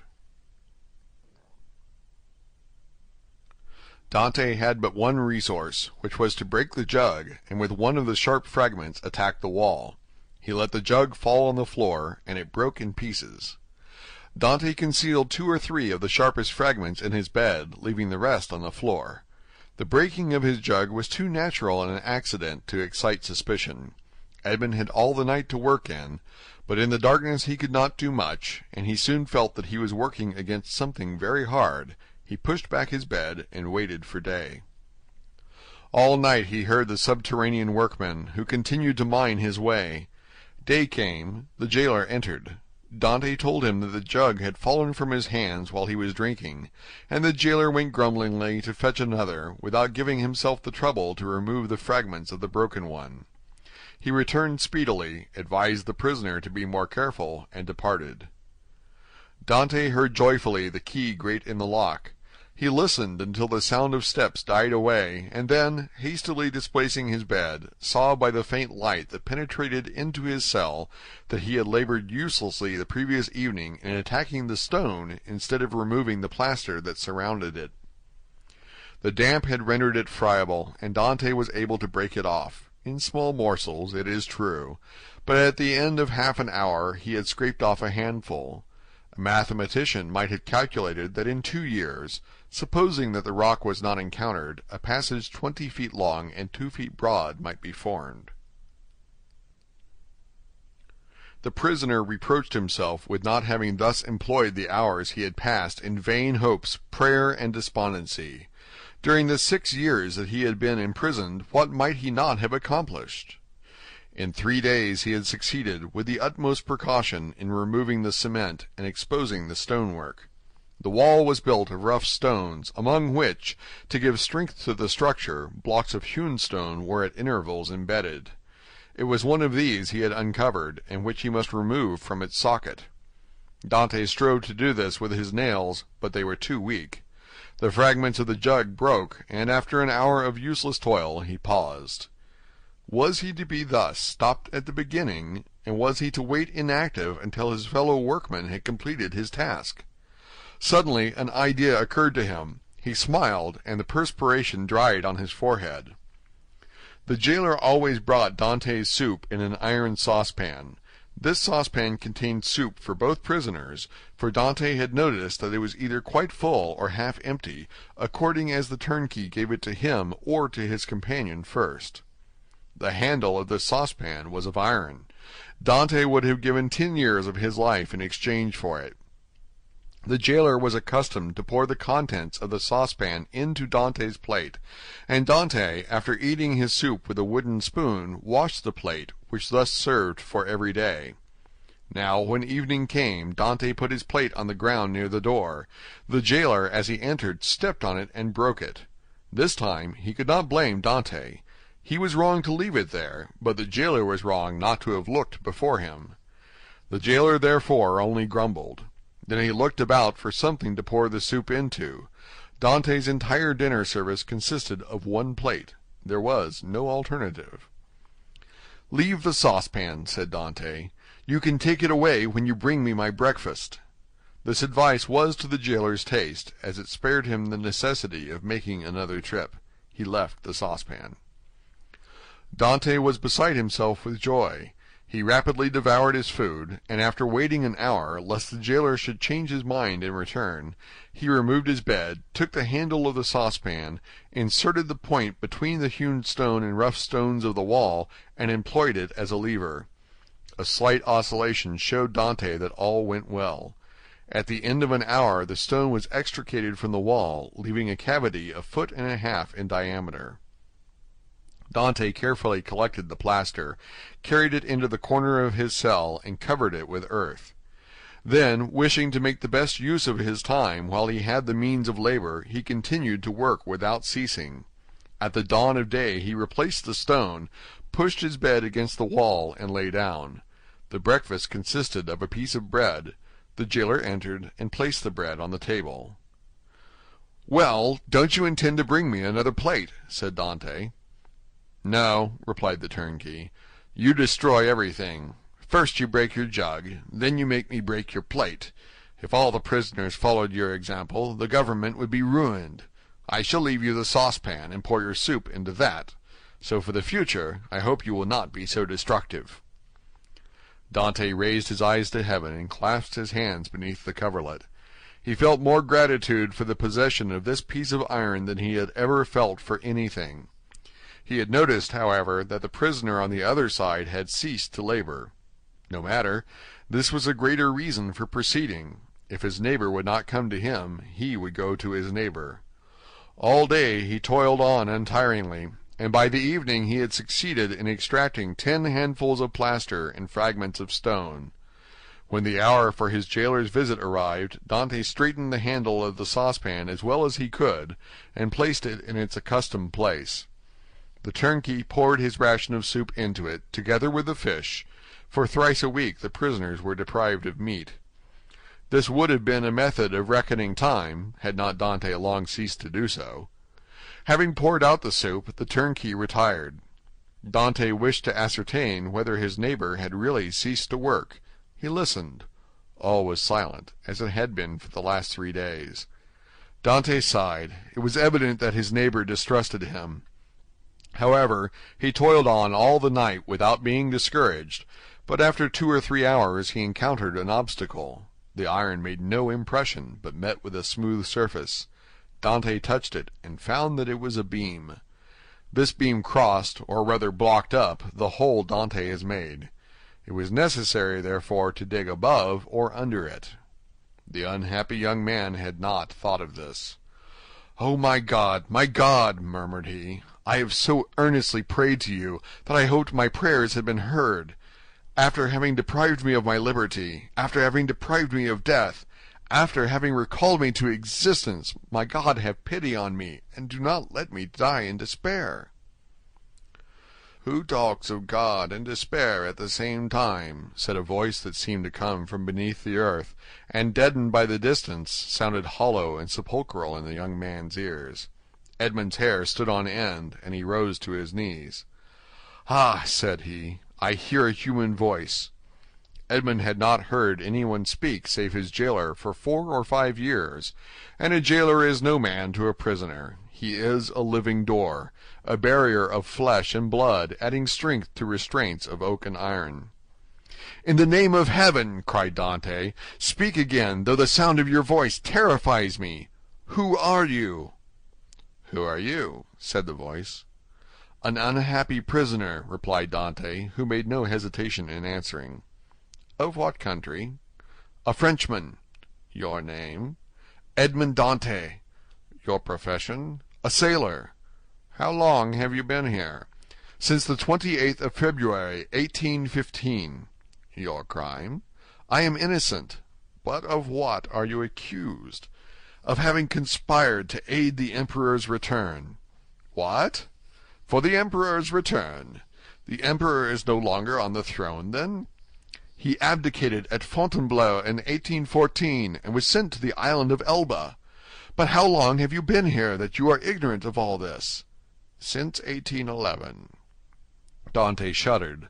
This man had been 4 years longer than himself in prison. "Do not dig any more," said the voice. "Only tell me, how high up is your excavation?" "On a level with the floor." "How is it concealed?" "Behind my bed." "Has your bed been moved since you have been a prisoner?" "No." "What does your chamber open on?" "A corridor." "And the corridor?" "On a court." "Alas!" murmured the voice. "Oh, what is the matter?" cried Dante. "I have made a mistake, owing to an error in my plans. I took the wrong angle, and have come out 15 feet from where I intended. I took the wall you are mining for the outer wall of the fortress." "But then you would be close to the sea." "That is what I hoped." "And supposing you had succeeded?" "I should have thrown myself into the sea, gained one of the islands near here, the Isle de Dôme or the Isle de Tiburon, and then I should have been safe." "Could you have swum so far?" "Heaven would have given me strength, but now all is lost." "All?" "Yes. Stop up your excavation carefully. Do not work any more, and wait until you hear from me." "Tell me at least who you are." I am number 27. "You mistrust me, then," said Dante. Edmund fancied he heard a bitter laugh resounding from the depths. "Oh, I am a Christian!" cried Dante, guessing instinctively that this man meant to abandon him. "I swear to you by him who died for us that naught shall induce me to breathe one syllable to my jailers. But I conjure you, do not abandon me. If you do, I swear to you, for I have got to the end of my strength, that I will dash my brains out against the wall, and you will have my death to reproach yourself with." "How old are you? Your voice is that of a young man." "I do not know my age, for I have not counted the years I have been here." All I do know is that I was just 19 when I was arrested, the 28th of February, 1815. Not quite 26, murmured the voice. At that age he could not be a traitor. Oh, no, no, cried Dante. I swear to you again, rather than betray you, I would allow myself to be hacked in pieces. You have done well to speak to me and ask for my assistance, for I was about to form another plan and leave you, but your age reassures me. I will not forget you. Wait. How long? I must calculate our chances. I will give you the signal. But you will not leave me. You will come to me, or you will let me come to you. We will escape, and if we cannot escape, we will talk. You of those whom you love, and I of those whom I love. You must love somebody. No, I am alone in the world. Then you will love me. If you are young, I will be your comrade. If you are old, I will be your son. I have a father who is 70 if he yet lives. I only love him and a young girl called Mercedes. My father has not yet forgotten me, I am sure, but God alone knows if she loves me still. I shall love you as I loved my father. It is well, returned the voice. Tomorrow. These few words were uttered with an accent that left no doubt of his sincerity. Dante rose, dispersed the fragments with the same precaution as before, and pushed his bed back against the wall. He then gave himself up to his happiness. He would no longer be alone. He was, perhaps, about to regain his liberty. At the worst, he would have a companion, and captivity that is shared is but half captivity. Plaints made in common are almost prayers, and prayers where 2 or 3 are gathered together invoke the mercy of heaven. All day Dante walked up and down his cell. He sat down occasionally on his bed, pressing his hand on his heart. At the slightest noise he bounded towards the door. Once or twice the thought crossed his mind that he might be separated from this unknown, whom he loved already, and then his mind was made up. When the jailer moved his bed and stooped to examine the opening, he would kill him with his water jug. He would be condemned to die, but he was about to die of grief and despair when this miraculous noise recalled him to life. The jailer came in the evening. Dante was on his bed. It seemed to him that thus he better guarded the unfinished opening. Doubtless there was a strange expression in his eyes, for the jailer said, "Come, are you going mad again?" Dante did not answer. He feared that the emotion of his voice would betray him. The jailer went away, shaking his head. Night came. Dante hoped that his neighbor would profit by the silence to address him, but he was mistaken. The next morning, however, just as he removed his bed from the wall, he heard 3 knocks. He threw himself on his knees. "Is it you?" said he. "I am here." "Is your jailer gone?" "Yes," said Dante. "He will not return until the evening, so that we have 12 hours before us." "I can work, then," said the voice.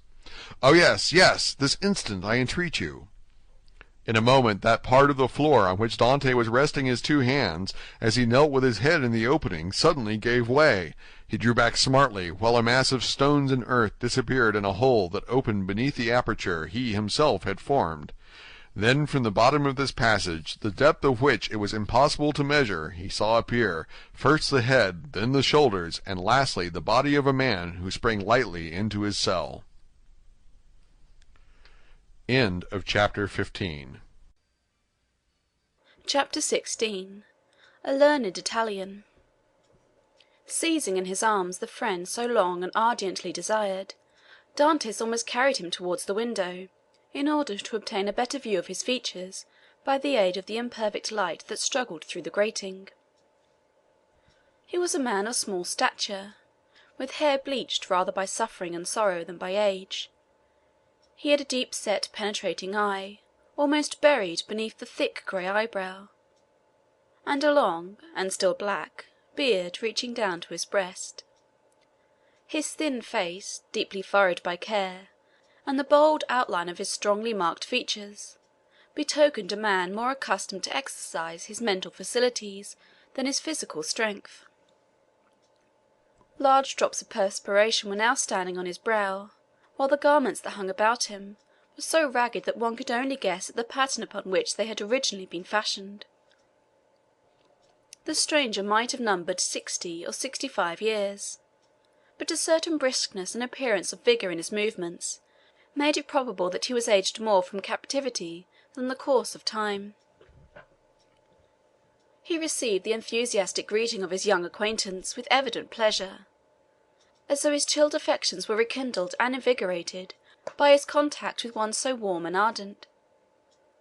He thanked him with grateful cordiality for his kindly welcome, although he must at that moment have been suffering bitterly to find another dungeon where he had fondly reckoned on discovering a means of regaining his liberty.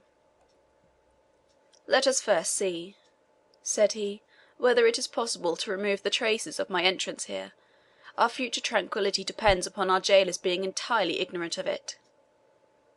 Advancing to the opening, he stooped and raised the stone easily in spite of its weight.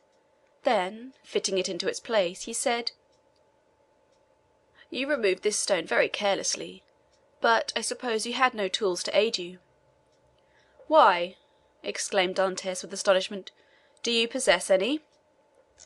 "I made myself some, and with the exception of a file, I have all that is necessary, a chisel, pincers, and lever." "Oh, how I should like to see these products of your industry and patience!" "Well, in the first place, here is my chisel." So saying, he displayed a sharp, strong blade, with a handle made of beechwood.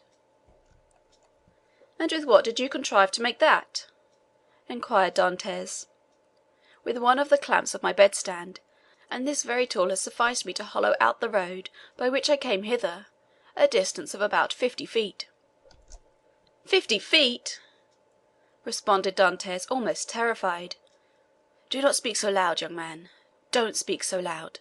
It frequently occurs in a state prison like this, that persons are stationed outside the doors of the cells purposely to overhear the conversation of the prisoners. But they believe I am shut up alone here." "That makes no difference." "Are you saying that you dug your way a distance of 50 feet to get here?" "I do." "That is about the distance that separates your chamber from mine, only, unfortunately, I did not curve right. For want of the necessary geometric instruments to calculate my scale of proportion, instead of taking an ellipse of 40 feet, I made it 50. I expected, as I told you, to reach the outer wall, pierce through it, and throw myself into the sea. I have, however, kept along the corridor on which your chamber opens, instead of going beneath it. My labour is all in vain, for I find that the corridor looks into a courtyard filled with soldiers." "That's true," said Dantès, "but the corridor you speak of only bounds one side of my cell. There are 3 others. Do you know anything of their situation?"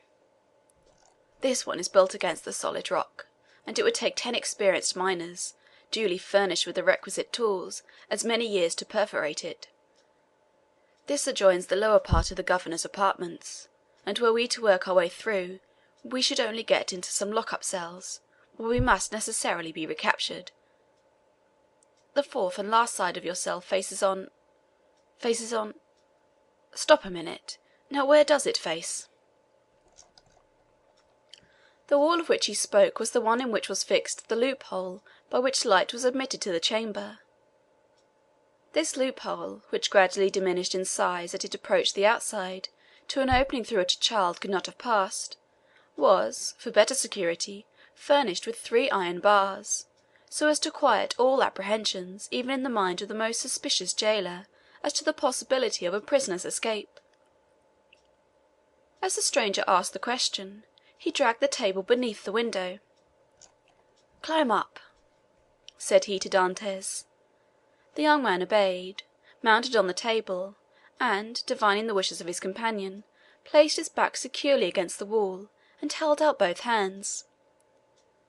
The stranger, whom as yet Dantès knew only by the number of his cell, sprang up with an agility by no means to be expected in a person of his years, and, light and steady on his feet as a cat or a lizard, climbed from the table to the outstretched hands of Dantès, and from them to his shoulders.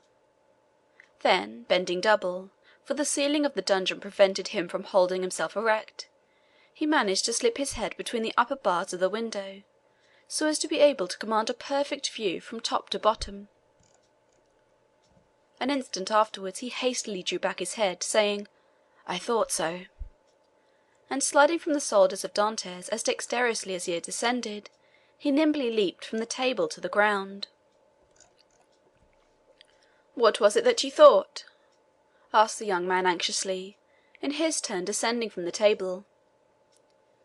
The elder prisoner pondered the matter. "Yes," said he at length, "it is so. This side of your chamber looks out upon a kind of open gallery, where patrols are continually passing, and sentries keep watch day and night." "Are you quite sure of that?" "Certain. I saw the soldier's shape and the top of his musket. That made me draw my head in so quickly, for I was frightful he might also see me." "Well?" inquired Dantès. "You perceive then the utter impossibility of escaping through your dungeon?" "Then," pursued the young man eagerly, "then," answered the elder prisoner, "the will of God will be done." And as the old man slowly pronounced those words, an air of profound resignation spread itself over his careworn countenance. Dantès gazed on the man who could thus philosophically resign hopes so long and ardently nourished, with an astonishment mingled with admiration. "Tell me, I entreat of you, who and what you are," said he at length. "Never have I met with so remarkable a person as yourself." "Willingly," answered the stranger, "if indeed you feel any curiosity respecting one, now, alas, powerless to aid you in any way." "Say not so. You can counsel and support me by the strength of your own powerful mind. Pray let me know who you really are." The stranger smiled a melancholy smile. "Then listen," said he.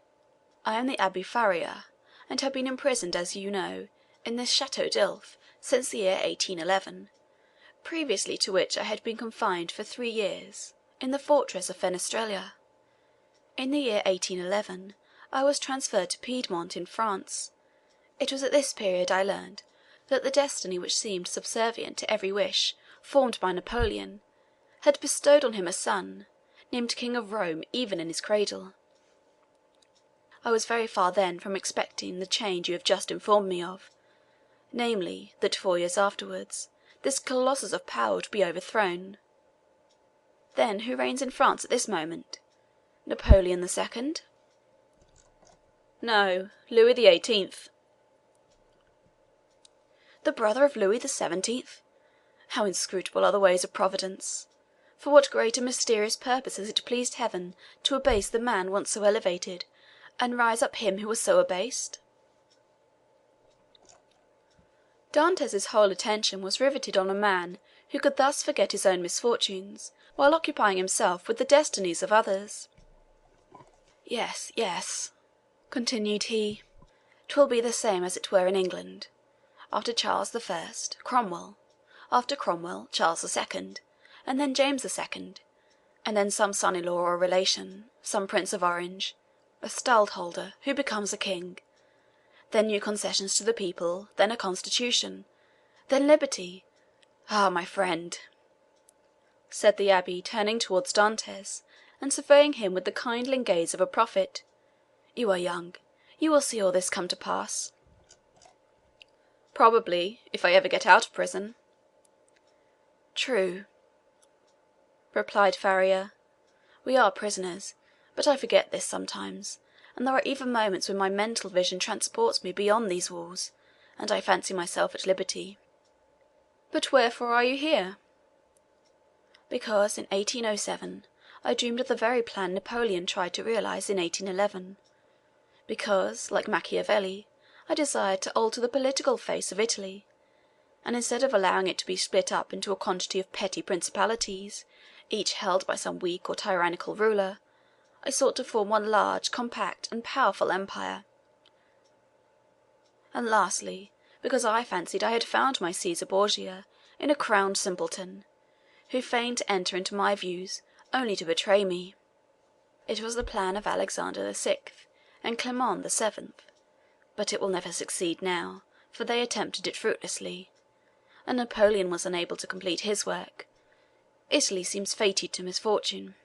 And the old man bowed his head. Dantès could not understand a man risking his life for such matters. Napoleon certainly he knew something of, inasmuch as he had seen and spoken with him. But of Clement VII. And Alexander VI. He knew nothing. "Are you not," he asked, "the priest who here in the Chateau d'Elf is generally thought to be ill?" "Mad, you mean, don't you?" "I do not like to say so," answered Dantès, smiling. "Well, then," resumed Faria with a bitter smile, "let me answer your question in full, by acknowledging that I am the poor mad prisoner of the Chateau d'Elf, for many years permitted to amuse the different visitors with what is said to be my insanity, and in all probability I should be promoted to the honour of making sport for the children, if such innocent beings could be found in an abode devoted like this to suffering and despair." Dantès remained for a short time mute and motionless. At length he said, "Then you abandon all hope of escape?" "I perceive its utter impossibility, and I consider it impious to attempt that which the Almighty evidently does not approve." "Nay, be not discouraged. Would it not be expecting too much to hope to succeed at your first attempt? Why not try to find an opening in another direction from that which has so unfortunately failed?" "Alas, it shows how little notion you can have of all it has cost me to effect a purpose so unexpectedly frustrated, that you talk of beginning over again. In the first place, I was 4 years making the tools I possess, and have been 2 years scraping and digging out earth, hard as granite itself. Then what toil and fatigue has it not been to remove huge stones I should once have deemed impossible to loosen? Whole days have I passed in these titanic efforts, considering my labour well repaid if, by night time, I had contrived to carry away a square inch of this hard-bound cement, changed by ages into a substance unyielding as the stones themselves. Then, to conceal the mass of earth and rubbish I dug up, I was compelled to break through a staircase, and throw the fruits of my labour into the hollow part of it. But this well is now so completely choked up, that I scarcely think it would be possible to add another handful of dust without leading to discovery. Consider also that I fully believed I had accomplished the end and aim of my undertaking, for which I had so exactly husbanded my strength as to make it just hold out to the termination of my enterprise. And now, at the moment when I reckoned upon success, my hopes are forever dashed from me. No, I repeat again, that nothing shall induce me to renew attempts evidently at variance with the Almighty's pleasure." Dantès held down his head, that the other might not see how joy at the thought of having a companion outweighed the sympathy he felt for the failure of the abbé's plans. The abbé sank upon Edmund's bed, while Edmund himself remained standing. Escape had never once occurred to him. There are indeed some things which appear so impossible that the mind does not dwell on them for an instant. To undermine the ground for 50 feet, to devote 3 years to a labour which, if successful, would conduct you to a precipice overhanging the sea, to plunge into the waves from the height of 50, 60, perhaps 100 feet, at the risk of being dashed to pieces against the rocks, should you have been fortunate enough to have escaped the fire of the sentinels. And even supposing all these perils past, then to have to swim for your life at a distance of at least 3 miles ere you could reach the shore, were difficulties so startling and formidable that Dantès had never even dreamed of such a scheme, resigning himself rather to death.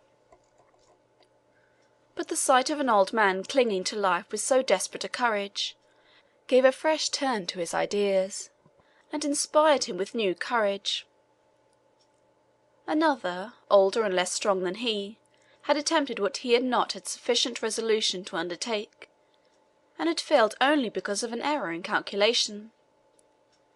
This same person, who with almost incredible patience and perseverance had contrived to provide himself with tools requisite for so unparalleled an attempt. Another had done all this. Why, then, was it impossible to Dantès? Faria had dug his way through 50 feet. Dantès would dig 100. Faria, at the age of 50, had devoted 3 years to the task. He, who was but half as old, would sacrifice 6. Faria, a priest and savant, had not shrunk from the idea of risking his life by trying to swim a distance of 3 miles to one of the islands, Domir, Retoniu, or Limar. Should a hardy sailor, an experienced diver, like himself, shrink from a similar task? Should he, who had so often for mere amusement's sake plunged to the bottom of the sea to fetch up the bright coral branch, hesitate to entertain the same project? He could do it in an hour, and how many times had he, for pure pastime, continued in the water for more than twice as long? At once Dantès resolved to follow the brave example of his energetic companion, and to remember that what has once been done may be done again. After continuing some time in profound meditation, the young man suddenly exclaimed, "I have found what you were in search of." Faria started. "Have you indeed?" cried he, raising his head with quick anxiety. "Pray let me know what it is you have discovered." "The corridor through which you have bored your way from the cell you occupy here extends in the same direction as the outer gallery, does it not?" "It does." "And is not above 15 feet from it?" "About that." "Well, then, I will tell you what we must do. We must pierce through the corridor by forming a side opening about the middle, as if it were the top part of a cross. This time you will lay your plans more accurately. We shall get out into the gallery you have described, kill the sentinels who guard it, and make our escape. All we require to ensure success is courage, and that you possess, and strength, which I am not deficient in. As for patience, you have abundantly proved yours. You shall now see me prove mine." "One instant, my dear friend," replied the abbé. "It is clear you do not understand the nature of the courage with which I am endowed, and what use I intend making of my strength. As for patience, I consider that I have abundantly exercised that in beginning every morning the task of the night before, and every night renewing the task of the day. But then, young man, and I pray of you to give me your full attention, then I thought I could not be doing anything displeasing to the Almighty in trying to set an innocent being at liberty, one who had committed no offence and merited no condemnation." "And have your notions changed?" asked Dantès with much surprise. "Do you think yourself more guilty in making the attempt, since you have encountered me?" "No, neither do I wish to incur guilt. Hitherto I have fancied myself merely waging war against circumstances, not men. I have thought it no sin to bore through a wall or destroy a staircase, but I cannot so easily persuade myself to pierce a heart or take away a life." A slight movement of surprise escaped Dantès. "Is it possible," said he, "that where your liberty is at stake you can allow any such scruple to deter you from obtaining it?" "Tell me," replied Faria, "what has hindered you from knocking down your jailer with a piece of wood torn from your bedstead, dressing yourselves in his clothes, and endeavouring to escape?" "Simply the fact that the idea never occurred to me," answered Dantès. "Because," said the old man, "the natural repugnance to the commission of such a crime prevented you from thinking of it, and so it ever is because, in simple and allowable things, our natural instincts keep us from deviating from the strict line of duty. The tiger, whose nature teaches him to delight in shedding blood, needs but the sense of smell to show him when his prey is within his reach, and by following this instinct he is enabled to measure the leap necessary to permit him to spring on his victim. But man, on the contrary, loathes the idea of blood. It is not alone that the laws of social life inspire him with a shrinking dread of taking life. His natural construction and physiological formation—" Dantès was confused and silent at this explanation of the thoughts which had unconsciously been working in his mind, or rather soul. For there are two distinct sorts of ideas, those that proceed from the head and those that emanate from the heart. "Since my imprisonment," said Faria, I have thought over all the most celebrated cases of escape on record. They have rarely been successful. Those that have been crowned with full success have been long meditated upon and carefully arranged. Such, for instance, as the escape of the Duc de Buffon from the Chateau de Vincennes, that of the Abbé Dubequie from Fort l'Evêque, of Latude from the Bastille. Then there are those for which chance sometimes affords opportunity, and those are the best of us. Let us, therefore, wait patiently for some favourable moment, and when it presents itself, profit by it." "Ah," said Dantès, "you might well endure the tedious delay. You were constantly employed in the task you set yourself, and when weary with toil, you had your hopes to refresh and encourage you." "I assure you," replied the old man, "I do not turn to that source for recreation or support." "What did you do, then?" "I wrote or studied." "Were you then permitted the use of pens, ink, and paper?" "Oh, no," answered the abbé. "I had none but what I made for myself." "You made paper, pens, and ink?" "Yes." Dantès gazed with admiration, but he had some difficulty in believing. Faria saw this. "When you pay me a visit in my cell, my young friend," said he, "I will show you an entire work, the fruits of the thoughts and reflections of my whole life, many of them meditated over in the shades of the Colosseum at Rome, at the foot of St. Mark's column at Venice, and on the borders of the Arno at Florence, little imagining at the time that they would be arranged in order within the walls of the Chateau d'If. The work I speak of is called A Treatise on the Possibility of a General Monarchy in Italy, and will make one large quarto volume." "And on what have you written all this?" "On two of my shirts. I invented a preparation that makes lines as smooth and easy to write on as parchment." "You are, then, a chemist?" "Somewhat. I know Lavoisier, and was the intimate friend of Cabanis." "But for such works you must have needed books. Had you any?" "I had nearly 5,000 in my library at Rome, but after reading them over many years, I found out that with 150 well-chosen books, a man possesses, if not a complete summary of all human knowledge, at least all that a man need really know. I devoted 3 years of my life to reading and studying these 150 volumes, till I knew them nearly by heart, so that since I have been in prison, a very slight effort of memory has enabled me to recall their contents as readily as though the pages were open before me. I could recite you the whole of Thucydides, Xenophon, Plutarch, Titus Livius, Tacitus, Strada, John Andus, Dante, Montaigne, Shakespeare, Spinoza, Machiavelli, and Bossuet. I name only the most important." "You are doubtless acquainted with a variety of languages, so as to be able to read all these?" "Yes, I speak 5 of the modern tongues, that is to say, German, French, Italian, English, and Spanish. By the aid of ancient Greek I learned modern Greek. I don't speak it so well as I could wish, but I am still trying to improve myself." "Improve yourself?" repeated Dantès. "Why, how can you manage to do so?" "Why, I made a vocabulary of the words I knew, turned, returned, and arranged them, so as to enable me to express my thoughts through their medium. I know nearly 1,000 words, which is all that is absolutely necessary, although I believe there are nearly 100,000 in the dictionaries.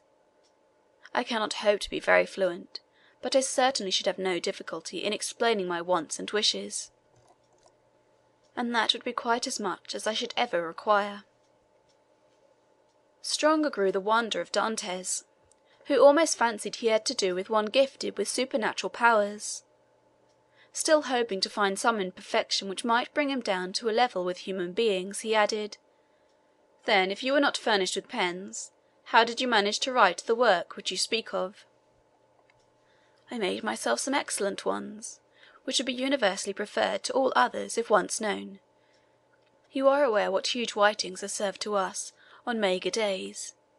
Well, I selected the cartilages of the heads of these fishes, and you can scarcely imagine the delight with which I welcomed the arrival of each Wednesday, Friday, and Saturday, as affording me the means of increasing my stock of pens. For I will freely confess that my historical labours have been my greatest solace and relief. While retracing the past, I forget the present, and traversing at will the path of history, I cease to remember that I am myself a prisoner. "But the ink," said Dantès.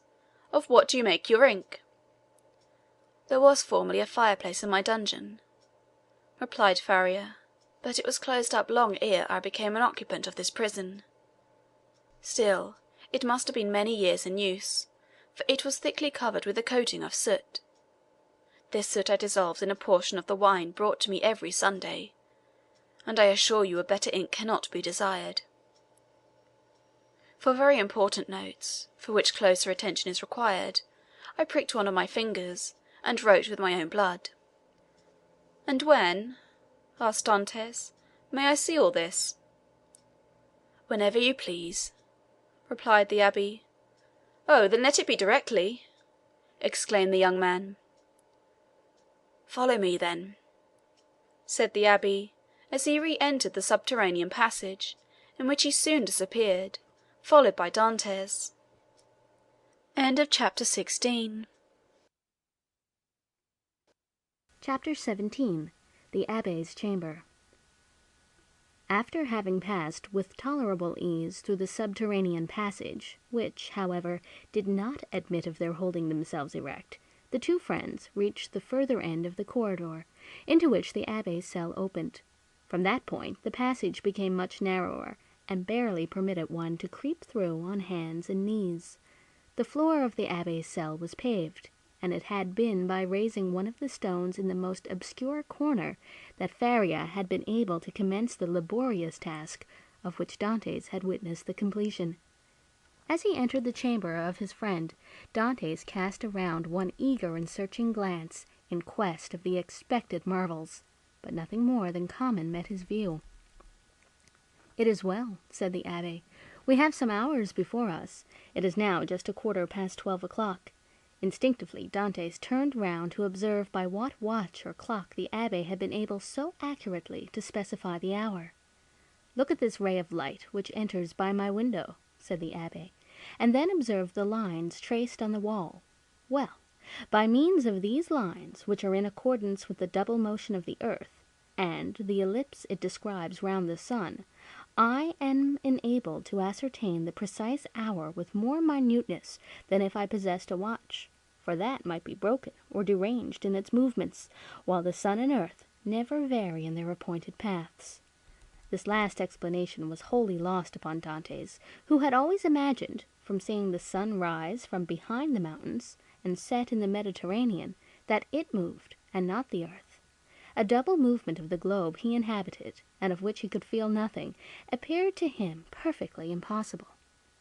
Each word that fell from his companion's lips seemed fraught with the mysteries of science, as worthy of digging out as the gold and diamonds in the mines of Guzerat and Golconda, which he could just recollect having visited during a voyage made in his earliest youth.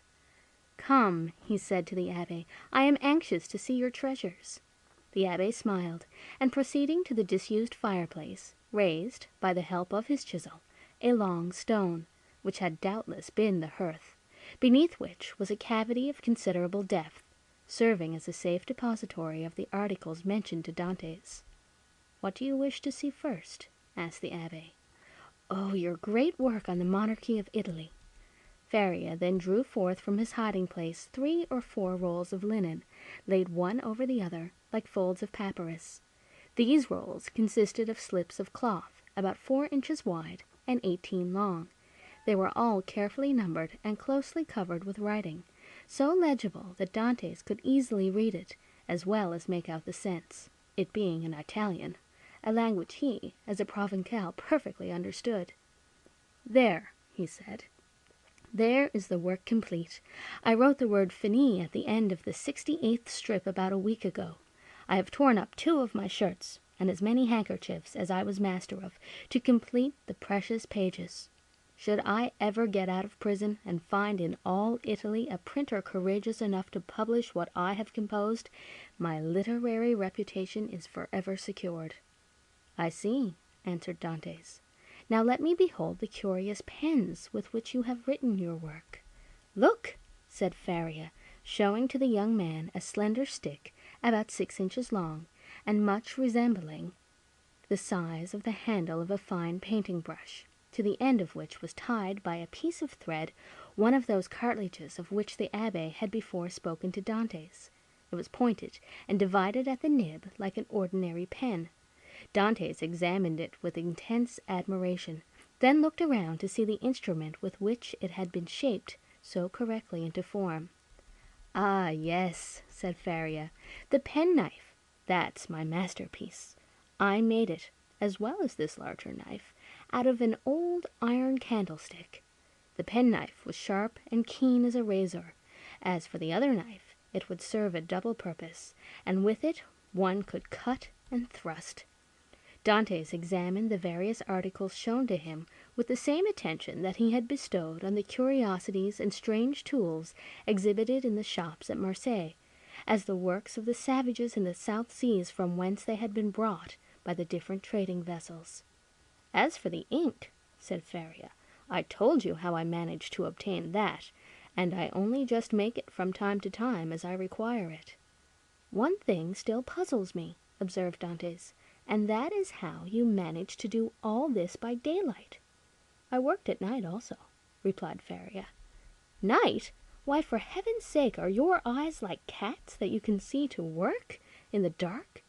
"Indeed they are not, but God has supplied man with the intelligence that enables him to overcome the limitations of natural conditions. I furnished myself with a light." "You did? Pray tell me how." "I separated the fat from the meat served me, melted it, and so made oil. Here is my lamp." So saying, the Abbé exhibited a sort of torch very similar to those used in public illuminations. "But light?" "Here are 2 flints and a piece of burnt linen." "And matches?" "I pretended that I had a disorder of the skin, and asked for a little sulphur, which was readily supplied." Dantes laid the different things he had been looking at on the table, and stood with his head drooping on his breast, as though overwhelmed by the perseverance and strength of Faria's mind. "You have not seen all yet," continued Faria, "for I did not think it wise to trust all my treasures in the same hiding place. Let us shut this one up." They put the stone back in its place. The Abbé sprinkled a little dust over it to conceal the traces of it having been removed, rubbed his foot well on it to make it assume the same appearance as the other, and then, going towards his bed, he removed it from the spot it stood in. Behind the head of the bed, and concealed by a stone fitting in so closely as to defy all suspicion, was a hollow space, and in this space a ladder of cords between 25 and 30 feet in length. Dantes closely and eagerly examined it. He found it firm, solid, and compact enough to bear any weight. "Who supplied you with the materials for making this wonderful work?" "I tore up several of my shirts, and ripped out the seams in the sheets of my bed, during my 3 years' imprisonment at Fenestrelle, and when I was removed to the Château d'If, I managed to bring the ravellings with me, so that I have been able to finish my work here." "And was it not discovered that your sheets were unhemmed?" "Oh, no, for when I had taken out the thread I required, I hemmed the edges over again." "With what?" "With this needle," said the Abbé, as opening his ragged vestments, he showed Dantes a long, sharp fishbone, with a small perforated eye for the thread, a small portion of which still remained in it. "I once thought," continued Faria, "of removing these iron bars, and letting myself down from the window, which, as you see, is somewhat wider than yours, although I should have enlarged it still more preparatory to my flight. However, I discovered that I should merely have dropped into a sort of inner court, and I therefore renounced the project altogether as too full of risk and danger. Nevertheless, I carefully preserved my ladder against one of those unforeseen opportunities of which I just spoke, and which sudden chance frequently brings about. While affecting to be deeply engaged in examining the ladder, the mind of Dantes was, in fact, busily occupied by the idea that a person so intelligent, ingenious, and clear-sighted as the Abbé might probably be able to solve the dark mystery of his own misfortunes, where he himself could see nothing. "What are you thinking of?" asked the Abbé smilingly, imputing the deep abstraction in which his visitor was plunged to the excess of his awe and wonder. "I was reflecting, in the first place," replied Dantes, "upon the enormous degree of intelligence and ability you must have employed to reach the high perfection to which you have attained. What would you not have accomplished if you had been free?" "Possibly nothing at all. The overflow of my brain would probably, in a state of freedom, have evaporated in 1,000 follies. Misfortune is needed to bring to light the treasures of the human intellect. Compression is needed to explode gunpowder. Captivity has brought my mental faculties to a focus, and you are well aware that from the collision of clouds electricity is produced. From electricity, lightning. From lightning, illumination." "No," replied Dantes, "I know nothing. Some of your words are to me quite empty of meaning. You must be blessed indeed to possess the knowledge you have." The Abbé smiled. "Well," said he, "but you had another subject for your thoughts. Did you not say so just now?"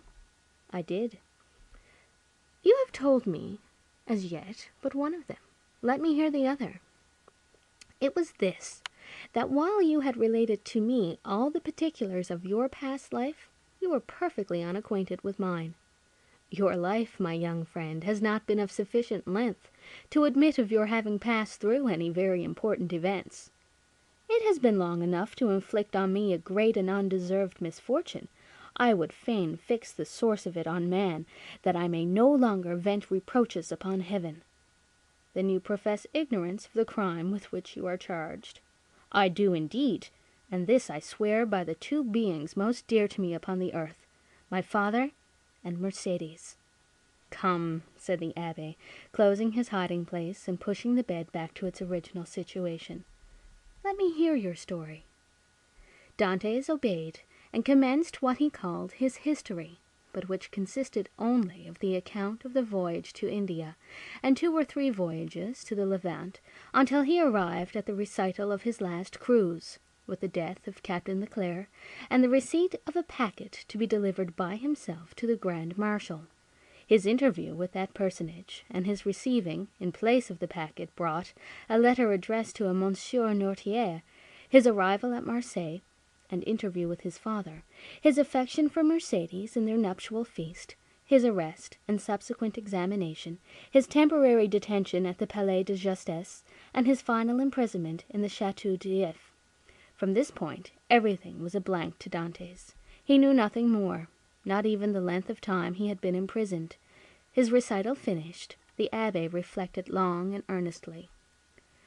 "There is," said he, at the end of his meditations, "a clever maxim, which bears upon what I was saying to you some little while ago, and that is, that unless wicked ideas take root in a naturally depraved mind, human nature, in a right and wholesome state, revolts at crime. Still, from an artificial civilization have originated wants, vices, and false tastes, which occasionally become so powerful as to stifle within us all good feelings, and ultimately to lead us into guilt and wickedness. From this view of things, then, comes the axiom that if you visit to discover the author of any bad action, seek first to discover the person to whom the perpetration of that bad action could be, in any way, advantageous. Now, to apply it in your case, to whom could your disappearance have been serviceable? To no one, by heaven. I was a very insignificant person. Do not speak thus, for your reply evinces neither logic nor philosophy. Everything is relative, my dear young friend, from the king who stands in the way of his successor to the employee who keeps his rival out of a place.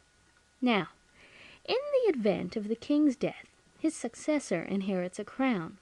When the employee dies, the supernumerary steps into his shoes and receives his salary of 12,000 livres. Well, these 12,000 livres are his civil list, and are as essential to him as the 12 millions of a king. Every one, from the highest to the lowest degree, has his place on the social ladder, and is beset by stormy passions and conflicting interests, as in Descartes' theory of pressure and impulsion. But these forces increase as we go higher, so that we have a spiral which in defiance of reason rests upon the apex and not on the base. Now, let us return to your particular world. You say you were on the point of being made captain of the Pharaon. Yes. And about to become the husband of a young and lovely girl. Yes. Now, could anyone have had any interest in preventing the accomplishment of these two things? But let us first settle the question as to its being the interest of anyone to hinder you from being captain of the Pharaon. What say you? I cannot believe such was the case. I was generally liked on board, and had the sailors possessed the right of selecting a captain themselves, I feel convinced their choice would have fallen on me. There was only one person among the crew who had any feeling of ill will towards me. I had quarrelled with him some time previously, and had even challenged him to fight me, but he refused. Now we are getting on. And what was this man's name? Danglars. What rank did he hold on board? He was supercargo. And had you been captain, should you have retained him in his employment? Not if the choice had remained with me, for I had frequently observed inaccuracies in his accounts. Good again. Now then, tell me, was any person present during your last conversation with Captain Leclerc?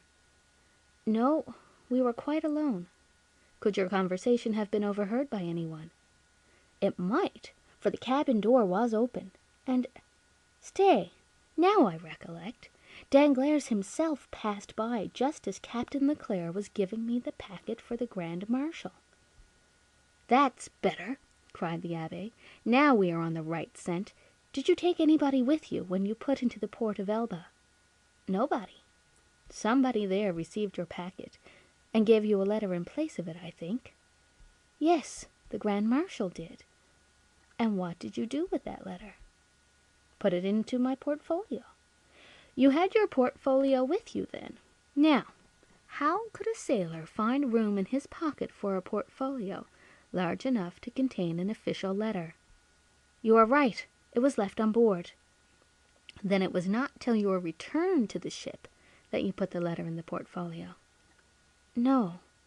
And what did you do with this same letter while returning from Porto Ferraio to the vessel? I carried it in my hand, so that when you went on board the Pharaon, everybody could see that you held a letter in your hand? Yes. Danglars as well as the rest? Danglars as well as others. Now listen to me, and try to recall every circumstance attending your arrest. Do you recollect the words in which the information against you was formulated? Oh, yes, I read it over 3 times, and the words sank deeply into my memory. Repeat it to me. Dantes paused a moment, then said, This is it, word for word. The king's attorney is informed by a friend to the throne and religion that one Edmond Dantes, mate on board the Pharaon, this day arrived from Smyrna, after having touched at Naples and Porto Ferraio, has been entrusted by Murat with a packet for the usurper, again, by the usurper, with a letter for the Bonapartist club in Paris. This proof of his guilt may be procured by his immediate arrest, as the letter will be found either about his person, at his father's residence, or in his cabin on board the Pharaon. The Abbé shrugged his shoulders. The thing is clear as day, said he, and you must have had a very confiding nature, as well as a good heart, not to have suspected the origin of the whole affair. Do you really think so? Ah, that would indeed be infamous. How did Danglars usually write? Oh, in a handsome running hand. And how was the anonymous letter written? Backhanded. Again the Abbé smiled. Disguised? It was very boldly written, if disguised. "Stop a bit," said the Abbé, taking up what he called his pen, and after dipping it into the ink, he wrote on a piece of prepared linen, with his left hand, the first 2 or 3 words of the accusation. Dantès drew back and gazed on the Abbé with a sensation almost amounting to terror. "How very astonishing!" cried he at length. "Why, your writing exactly resembles that of the accusation." "Simply because that accusation had been written with the left hand, and I have noticed that—" "What?"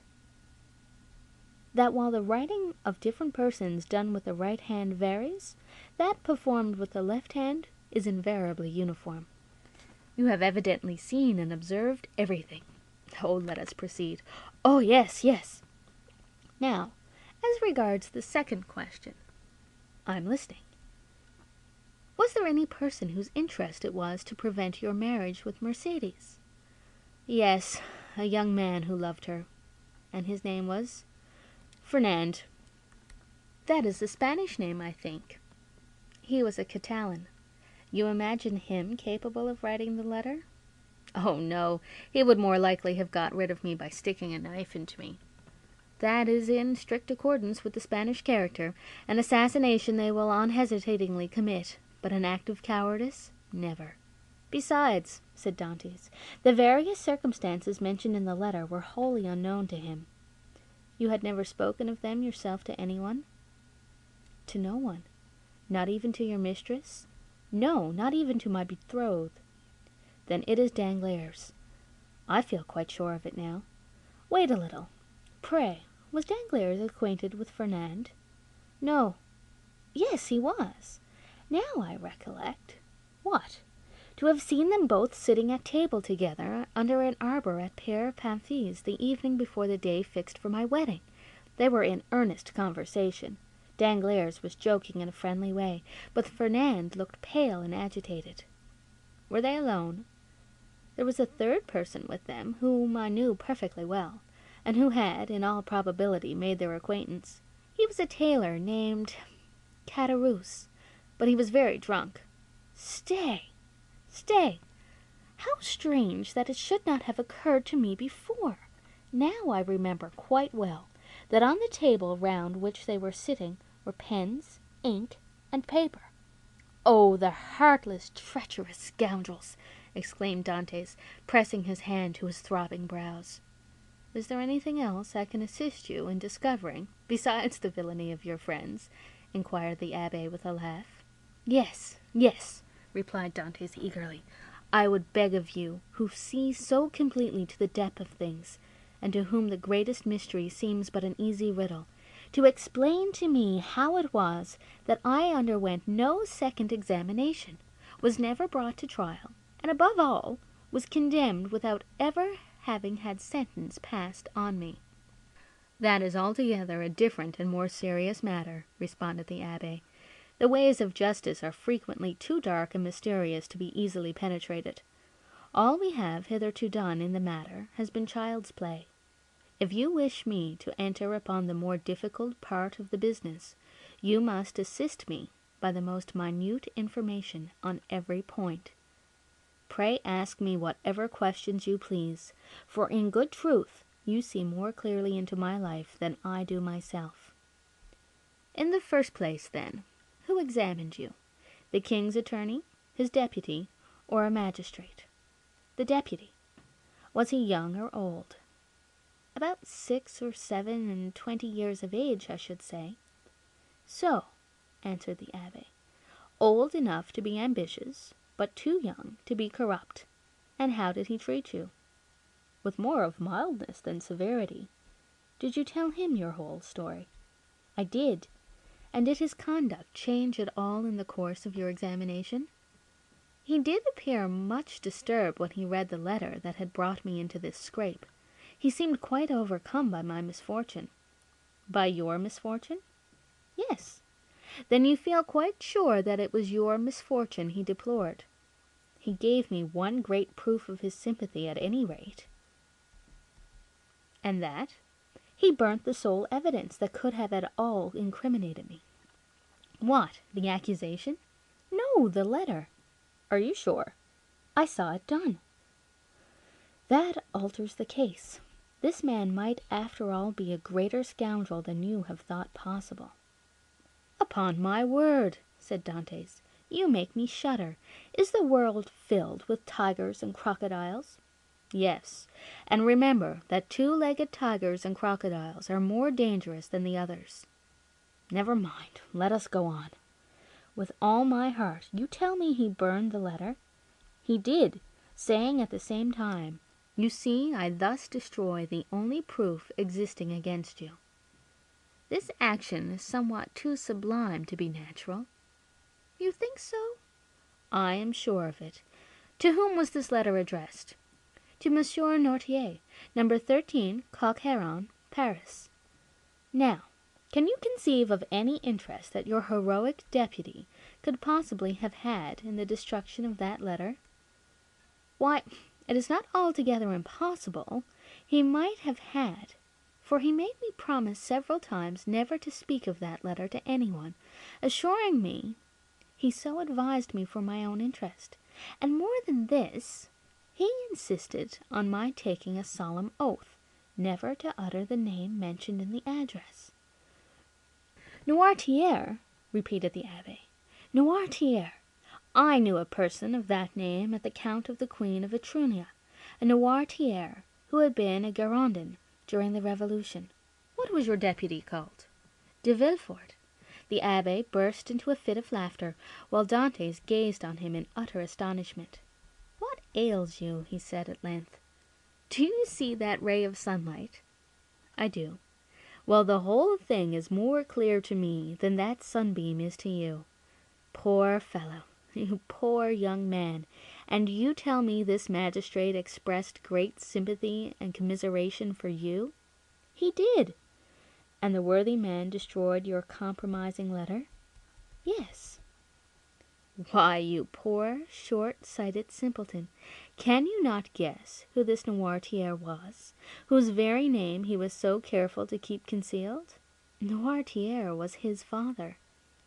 Had a thunderbolt fallen at the feet of Dantès, or hell opened its yawning gulf before him, he could not have been more completely transfixed with horror than he was at the sound of these unexpected words. Starting up, he clasped his hands around his head as though to prevent his very brain from bursting, and exclaimed, "His father! His father!" "Yes, his father," replied the abbé. "His right name was Noirtier de Villefort." At this instant a bright light shot through the mind of Dantès, and cleared up all that had been dark and obscure before.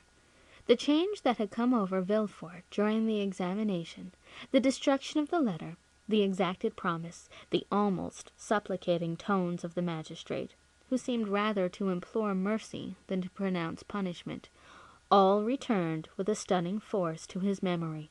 He cried out, and staggered against the wall like a drunken man. Then he hurried to the opening that led from the abbé's cell to his own, and said, "I must be alone to think over all this." When he regained his dungeon, he threw himself on his bed, where the turnkey found him in the evening visit, sitting with fixed gaze and contracted features, dumb and motionless as a statue. During these hours of profound meditation, which to him had seemed only minutes, he had formed a fearful resolution, and bound himself to its fulfillment by a solemn oath. Dantès was at length roused from his reverie by the voice of Faria, who, having also been visited by his jailer, had come to invite his fellow-sufferer to share his supper. The reputation of being out of his mind, though harmlessly and even amusingly so, had procured for the abbé unusual privileges. He was supplied with bread of a finer, whiter quality than the usual prison fare, and even regaled each Sunday with a small quantity of wine. Now this was a Sunday, and the abbé had come to ask his young companion to share the luxuries with him. Dantès followed. His features were no longer contracted, and now wore their usual expression, but there was that in his whole appearance that bespoke one who had come to a fixed and desperate resolve. Faria bent on him his penetrating eye.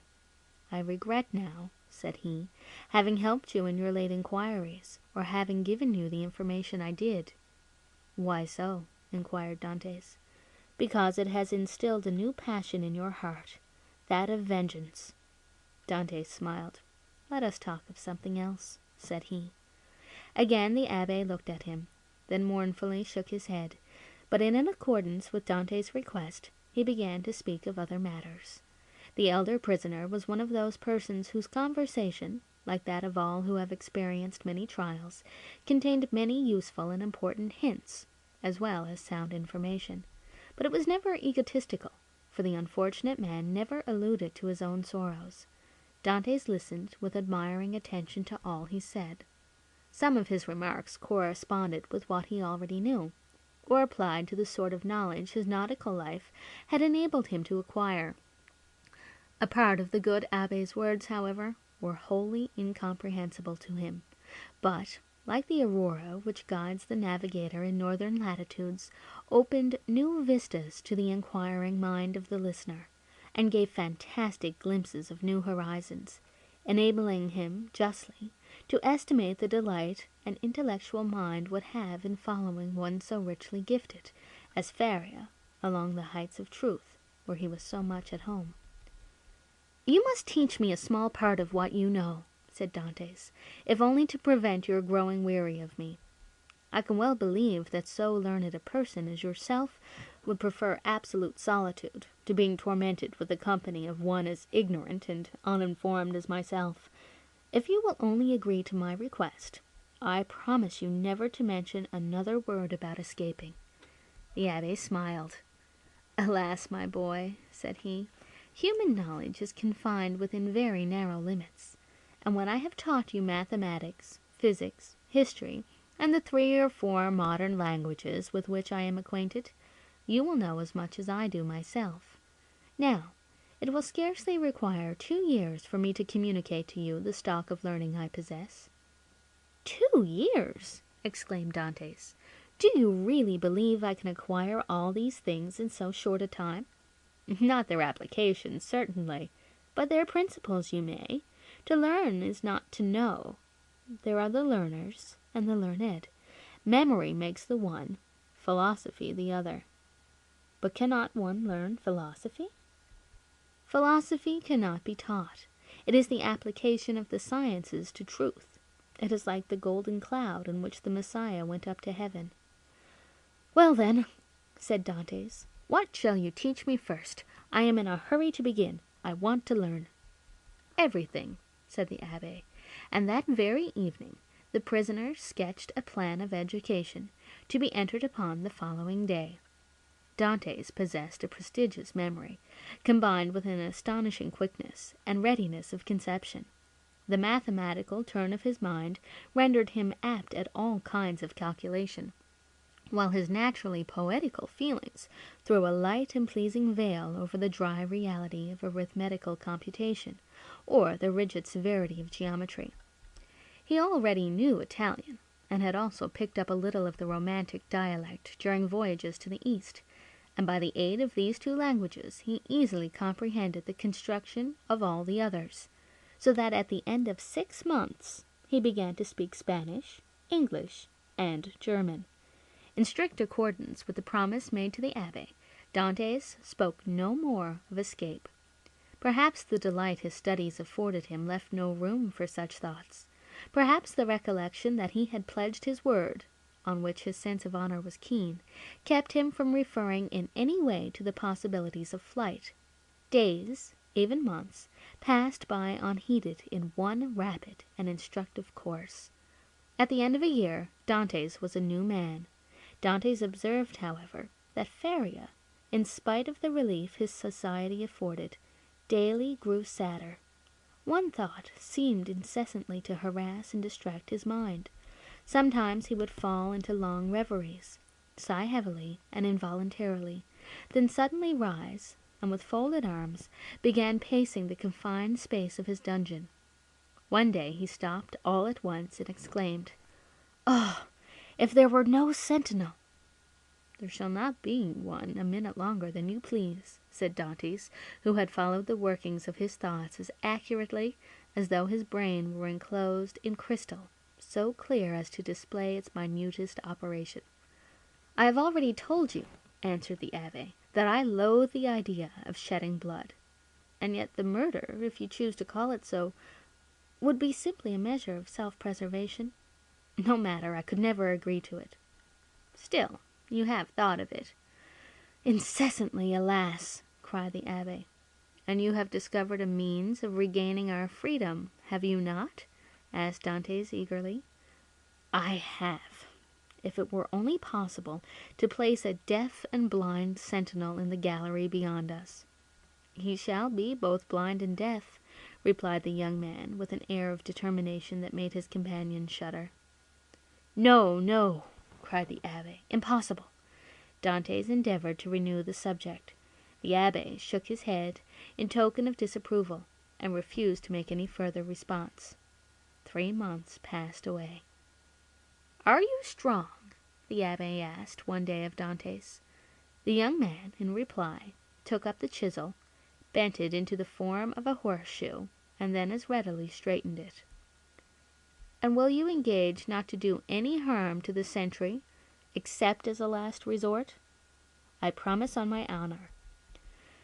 Then, said the Abbé, we may hope to put our design into execution. And how long shall we be in accomplishing the necessary work? At least a year. And shall we begin at once? At once.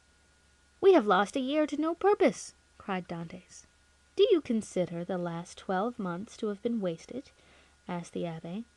Forgive me, cried Edmund, blushing deeply. Tut, tut, answered the Abbé. Man is but man after all, and you are about the best specimen of the genus I have ever known. Come, let me show you my plan. The Abbé then showed Dantès the sketch he had made for their escape. It consisted of a plan of his own cell and that of Dantès, with the passage which united them. In this passage he proposed to drive a level, as they do in mines. This level would bring the 2 prisoners immediately beneath the gallery, where the sentry kept watch. Once there, a large excavation would be made, and one of the flagstones with which the gallery was paved be so completely loosened that at the desired moment it would give way beneath the feet of the soldier, who, stunned by his fall, would be immediately bound and gagged by Dantès before he had power to offer any resistance. The prisoners were then to make their way through one of the gallery windows, and to let themselves down from the outer walls by means of the Abbé's ladder of cords. Dantès' eyes sparkled with joy, and he rubbed his hands with delight at the idea of a plan so simple, yet apparently so certain to succeed. That very day the miners began their labors, with a vigor and alacrity proportionate to their long rest from fatigue and their hopes of ultimate success. Nothing interrupted the progress of the work, except the necessity that each was under of returning to his cell in anticipation of the turnkey's visit. They had learned to distinguish the almost imperceptible sound of his footsteps as he descended towards their dungeons, and happily never failed of being prepared for his coming. The fresh earth excavated during their present work, and which would have entirely blocked up the old passage, was thrown, by degrees and with the utmost precaution, out of the window, in either Faria's or Dantès' cell, the rubbish being first pulverized so finely that the night wind carried it far away without permitting the smallest trace to remain. More than a year had been consumed in this undertaking, the only tools for which had been a chisel, a knife, and a wooden lever. Faria still continuing to instruct Dantès by conversing with him, sometimes in one language, sometimes in another, at others relating to him the history of nations and great men who from time to time have risen to fame and trodden the path of glory. The Abbé was a man of the world, and had moreover mixed in the first society of the day. He wore an air of melancholy dignity, which Dantès, thanks to the imitative powers bestowed on him by nature, easily acquired, as well as that outward polish and politeness he had before been wanting in, and which is seldom possessed except by those who have been placed in constant intercourse with persons of high birth and breeding. At the end of 15 months the level was finished, and the excavation completed beneath the gallery. and the two workmen could distinctly hear the measured tread of the sentinel as he paced to and fro over their heads. Compelled as they were to await a night sufficiently dark to favor their flight, they were obliged to defer their final attempt till that auspicious moment should arrive. Their greatest dread now was lest the stone through which the sentry was doomed to fall should give way before its right time, and this they had in some measure provided against by propping it up with a small beam which they had discovered in the walls through which they had worked their way. Dantès was occupied in arranging this piece of wood when he heard Faria, who had remained in Edmund's cell for the purpose of cutting a peg to secure their rope ladder, call to him in a tone indicative of great suffering. Dantès hastened to his dungeon, where he found him standing in the middle of the room, pale as death, his forehead streaming with perspiration, and his hands clenched tightly together. "Gracious heavens!" exclaimed Dantès. "What is the matter? What has happened?" "Quick, quick," returned the abbé. "Listen to what I have to say." Dantès looked in fear and wonder at the livid countenance of Faria, whose eyes, already dull and sunken, were surrounded by purple circles, while his lips were white as those of a corpse, and his very hair seemed to stand on end. "Tell me, I beseech you, what ails you?" cried Dantès, letting his chisel fall to the floor. "Alas," faltered out the abbé, "all is over with me. I am seized with a terrible, perhaps mortal illness. I can feel that the paroxysm is fast approaching. I had a similar attack the year previous to my imprisonment. This malady admits but of one remedy. I will tell you what that is. Go into my cell as quickly as you can. Draw out one of the feet that support the bed. You will find it has been hollowed out for the purpose of containing a small phial. You will see they're half filled with a red-looking fluid. Bring it to me. Or rather, no. I may be found here. Therefore, help me back to my room while I have the strength to drag myself along. Who knows what may happen, or how long the attack may last?" In spite of the magnitude of the misfortune which thus suddenly frustrated his hopes, Dantès did not lose his presence of mind, but descended into the passage, dragging his unfortunate companion with him. Then, half carrying, half supporting him, he managed to reach the abbé's chamber, when he immediately laid the sufferer on his bed.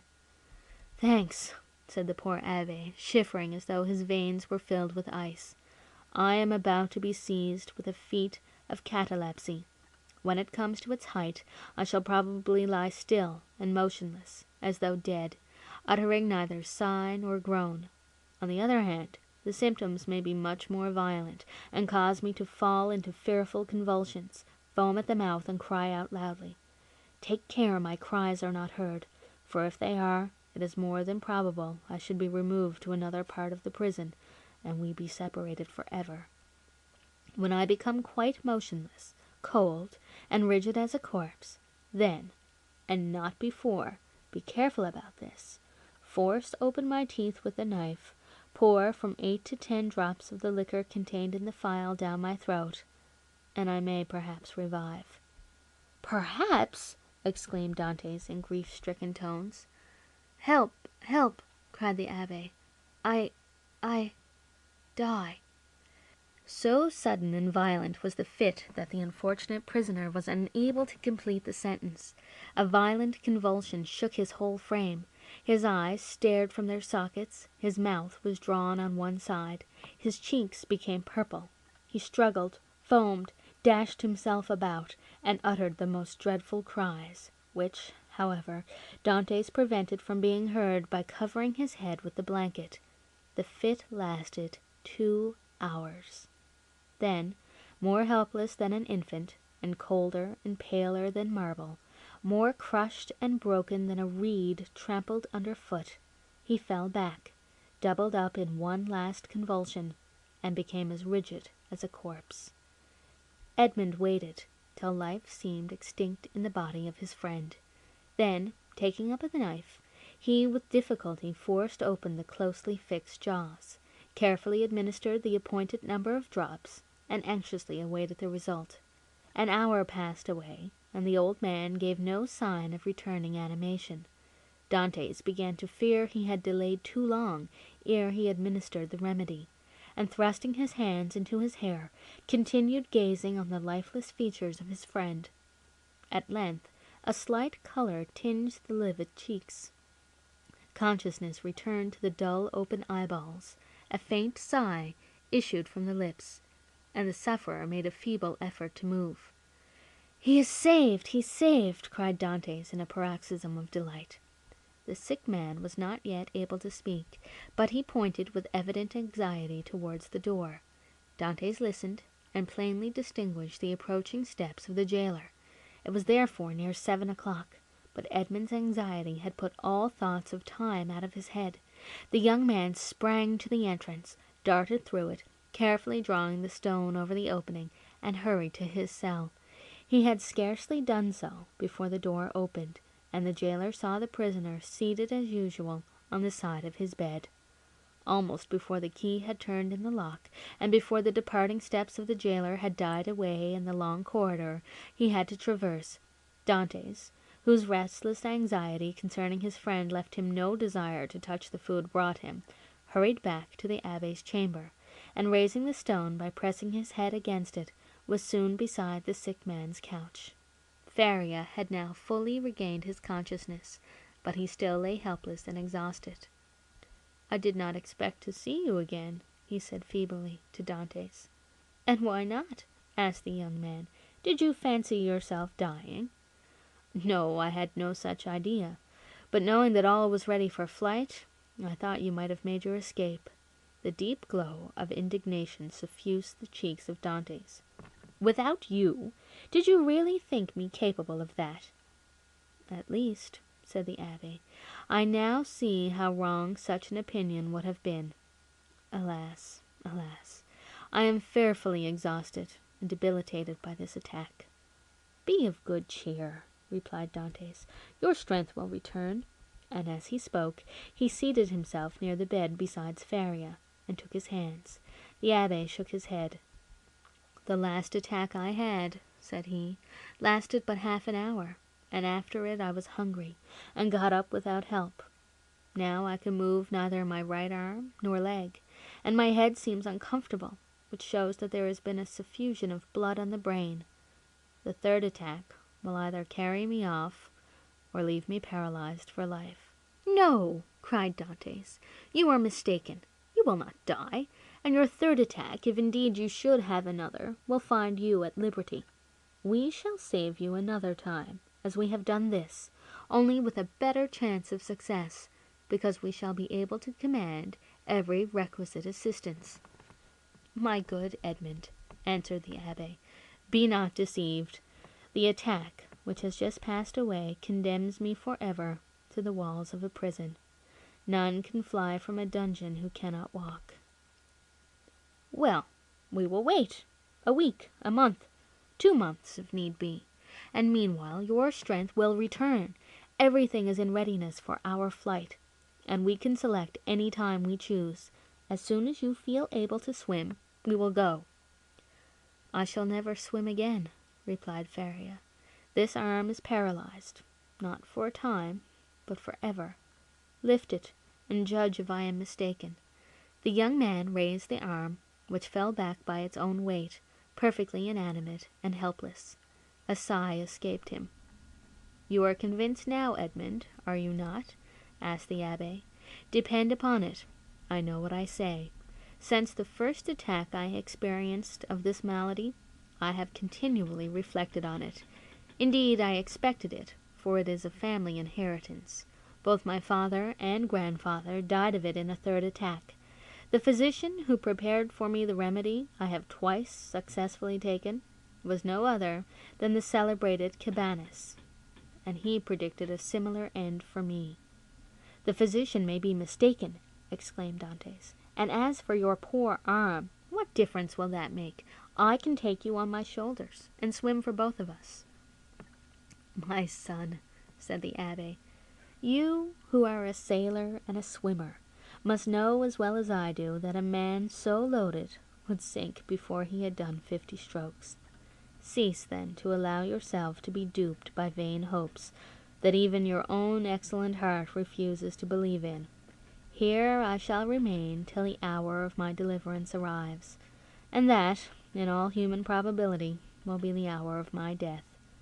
As for you, who are young and active, delay not on my account, but fly. Go. I give you back your promise." "It is well," said Dantès. "Then I shall also remain." Then, rising and extending his hand with an air of solemnity over the old man's head, he slowly added, "By the blood of Christ, I swear never to leave you while you live." Faria gazed fondly on his noble-minded, single-hearted, high-principled young friend, and read in his countenance ample confirmation of the sincerity of his devotion and the loyalty of his purpose. "Thanks," murmured the invalid, extending one hand. "I accept. You may one of these days reap the reward of your disinterested devotion, but as I cannot, and you will not, quit this place, it becomes necessary to fill up the excavation beneath the soldiers' gallery. We might, by chance, hear the hollow sound of his footsteps, and call the attention of his officer to the circumstance. That would bring about a discovery which would inevitably lead to our being separated. Go, then, and set about this work, in which unhappily I can offer you no assistance. Keep at it all night if necessary, and do not return here tomorrow, till after the jailer has visited me. I shall have something of the greatest importance to communicate to you." Dantès took the hand of the abbé in his, and affectionately pressed it. Faria smiled encouragingly on him, and the young man retired to his task, in the spirit of obedience and respect which he had sworn to show towards his aged friend. End of chapter 17. Chapter 18. The Treasure. When Dantès returned next morning to the chamber of his companion in captivity, he found Faria seated and looking composed. In the ray of light which entered by the narrow window of his cell, he held open in his left hand, of which alone it will be recollected he retained the use, a sheet of paper which, from being constantly rolled into a small compass, had the form of a cylinder, and was not easily kept open. He did not speak, but showed the paper to Dantès. "What is that?" he inquired. "Look at it," said the abbé with a smile. "I have looked at it with all possible attention," said Dantès, "and I only see a half-burnt paper, on which are traces of Gothic characters inscribed with a peculiar kind of ink." "This paper, my friend," said Faria, "I may now avow to you, since I have the proof of your fidelity. This paper is my treasure, of which, from this day forth, one half belongs to you." The sweat started forth on Dantès' brow. Until this day, and for how long a time, he had refrained from talking of the treasure, which had brought upon the abbé the accusation of madness. With his instinctive delicacy, Edmond had preferred avoiding any touch on this painful chord, and Faria had been equally silent. He had taken the silence of the old man for a return to reason, and now these few words uttered by Faria, after so painful a crisis, seemed to indicate a serious relapse into mental alienation. "Your treasure?" stammered Dantès. Faria smiled. "Yes," said he. "You have indeed a noble nature, Edmond, and I see by your paleness and agitation what is passing in your heart at this moment. No, be assured I am not mad. This treasure exists, Dantès, and if I have not been allowed to possess it, you will. Yes, you. No one would listen or believe me, because everyone thought me mad, but you, who must know that I am not, listen to me, and believe me so afterwards, if you will." "Alas!" murmured Edmund to himself, "this is a terrible relapse. There was only this blow wanting." Then he said aloud, "My dear friend, your attack has, perhaps, fatigued you. Had you not better repose a while? To-morrow, if you will, I will hear your narrative, but to-day I wish to nurse you carefully. Besides," he said, "a treasure is not a thing we need hurry about." "On the contrary, it is a matter of the utmost importance, Edmond," replied the old man. "Who knows if tomorrow, or the next day after, the third attack may not come on, and then must not all be over? Yes, indeed, I have often thought with a bitter joy that these riches, which would make the wealth of a dozen families, will be for ever lost to those men who persecute me. This idea was one of vengeance to me, and I tasted it slowly, in the night of my dungeon and the despair of my captivity. But now I have forgiven the world for the love of you, now that I see you young and with a promising future, now that I think of all that may result to you in the good fortune of such a disclosure, I shudder at any delay, and tremble lest I should not assure to one as worthy as yourself the possession of so vast an amount of hidden wealth." Edmond turned away his head with a sigh. "You persist in your incredulity, Edmond," continued Faria. "My words have not convinced you. I see you require proofs. Well, then, read this paper, which I have never shown to any one." "To-morrow, my dear friend," said Edmond, desirous of not yielding to the old man's madness. "I thought it was understood that we should not talk of that until to-morrow." "Then we will not talk of it until to-morrow, but read this paper to-day." "I will not irritate him," thought Edmund, and taking the paper, of which half was wanting, having been burnt, no doubt, by some accident, he read: "This treasure, which may amount to 2 of Roman crowns in the most distant A of the second opening, declared to belong to him alone, heir, 25th April, 1490. "Well," said Faria, when the young man had finished reading it. "Why," replied Dantès, "I see nothing but broken lines and unconnected words, which are rendered illegible by fire." "Yes, to you, my friend, who read them for the first time, but not for me, who have grown pale over them by many nights' study, and have reconstructed every phrase, completed every thought." "And do you believe you have discovered the hidden meaning?" "I am sure I have, and you shall judge for yourself; but first listen to the history of this paper." "Silence!" exclaimed Dantès. "Steps approach. I go. Adieu!" And Dantès, happy to escape the history and explanation which would be sure to confirm his belief in his friend's mental instability, glided like a snake along the narrow passage, while Faria, restored by his alarm into a certain amount of activity, pushed the stone into place with his foot and covered it with a mat in order the more effectually to avoid discovery. It was the governor who, hearing of Faria's illness from the jailer, had come in person to see him. Faria sat up to receive him, avoiding all gestures in order that he might conceal from the governor the paralysis that had already half stricken him with death. His fear was lest the governor, touched with pity, might order him to be removed to better quarters and thus separate him from his young companion. But fortunately this was not the case, and the governor left him convinced that the poor madman, for whom in his heart he felt a kind of affection, was only troubled with a slight indisposition. During this time Edmond, seated on his bed with his head in his hands, tried to collect his scattered thoughts. Faria, since their first acquaintance, had been on all points so rational and logical, so wonderfully sagacious, in fact, that he could not understand how so much wisdom on all points could be allied with madness. Was Faria deceived as to his treasure, or was all the world deceived as to Faria? Dantès remained in his cell all day, not daring to return to his friend, thinking thus to defer the moment when he should be convinced once for all that the abbé was mad. Such a conviction would be so terrible. But towards the evening, after the hour for the customary visit had gone by, Faria, not seeing the young man appear, tried to move and get over the distance which separated them. Edmond shuddered when he heard the painful efforts which the old man made to drag himself along. His leg was inert, and he could no longer make use of one arm. Edmond was obliged to assist him, for otherwise he would not have been able to enter by the small aperture which led to Dantès' chamber. "Here I am, pursuing you remorselessly," he said, with a benignant smile. "You thought to escape my munificence, but it is in vain. Listen to me." Edmond saw there was no escape, and placing the old man on his bed, he seated himself on the stool beside him. "You know," said the abbé, that I was the secretary and intimate friend of Cardinal Spada, the last of the princes of that name. I owe to this worthy lord all the happiness I ever knew. He was not rich, although the wealth of his family had passed into a proverb, and I heard the phrase very often, as rich as a Spada.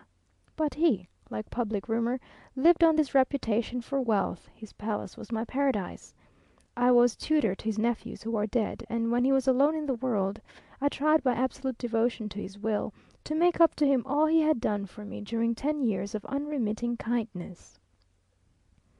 The cardinal's house had no secrets for me. I had often seen my noble patron annotating ancient volumes and eagerly searching amongst dusty family manuscripts. One day, when I was reproaching him for his unavailing searches, and deploring the prostration of mind that followed them, he looked at me and, smiling bitterly, opened a volume relating to the history of the city of Rome. There, in the 20th chapter of the life of Pope Alexander VI, were the following lines, which I can never forget. The great wars of Romagna had ended. Cæsar Borgia, who had completed his conquest, had need of money to purchase all Italy. The Pope had also need of money to bring matters to an end with Louis XII. King of France was formidable still in spite of his recent reverses, and it was necessary, therefore, to have recourse to some profitable scheme, which was a matter of great difficulty in the impoverished condition of exhausted Italy. His Holiness had an idea. He determined to make 2 cardinals. By choosing 2 of the greatest personages of Rome, especially rich men, this was the return the Holy Father looked for. In the first place, he could sell the great appointments and splendid offices which the cardinals already held, and then he had the 2 hats to sell besides. There was a third point in view, which will appear hereafter. The Pope and Cæsar Borgia first found the 2 future cardinals. They were Giovanni Rospigliosi, who held 4 of the highest dignities of the Holy See, and Cæsar Spada, one of the noblest and richest of the Roman nobility. Both felt the high honour of such a favour from the Pope. They were ambitious, and Cæsar Borgia soon found purchasers for their appointments.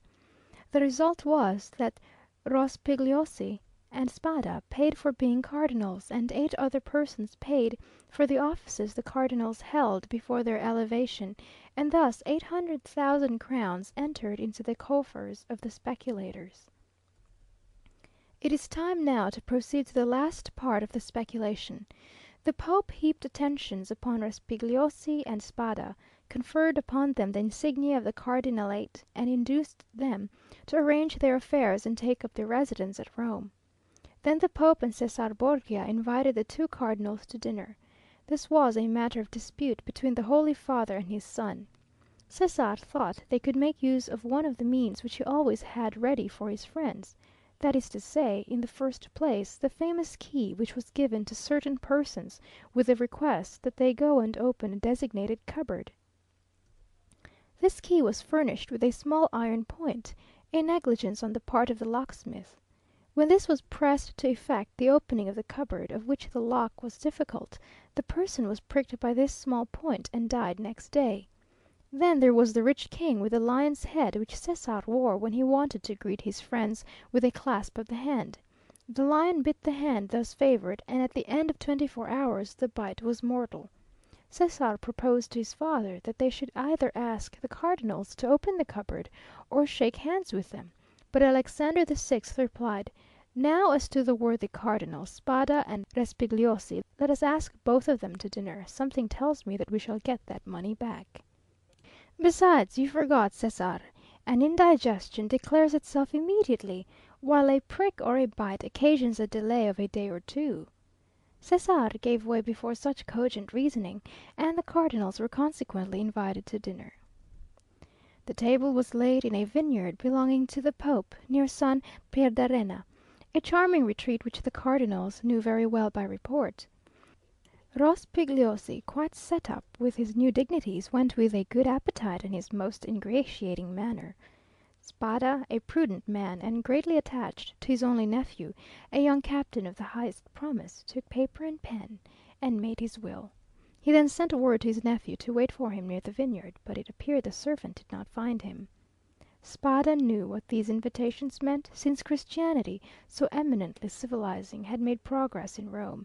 It was no longer a centurion who came from the tyrant with a message, "Caesar wills that you die," but it was a legate, a latere, who came with a smile on his lips to say from the Pope, "His Holiness requests you to dine with him." Spada set out about 2 o'clock to San Pierdarena. The Pope awaited him. The first sight that attracted the eyes of Spada was that of his nephew in full costume, and Cesare Borgia paying him most marked attentions. Spada turned pale, as Cesare looked at him with an ironical air which proved that he had anticipated all, and that the snare was well spread. They began dinner, and Spada was only able to inquire of his nephew if he had received his message.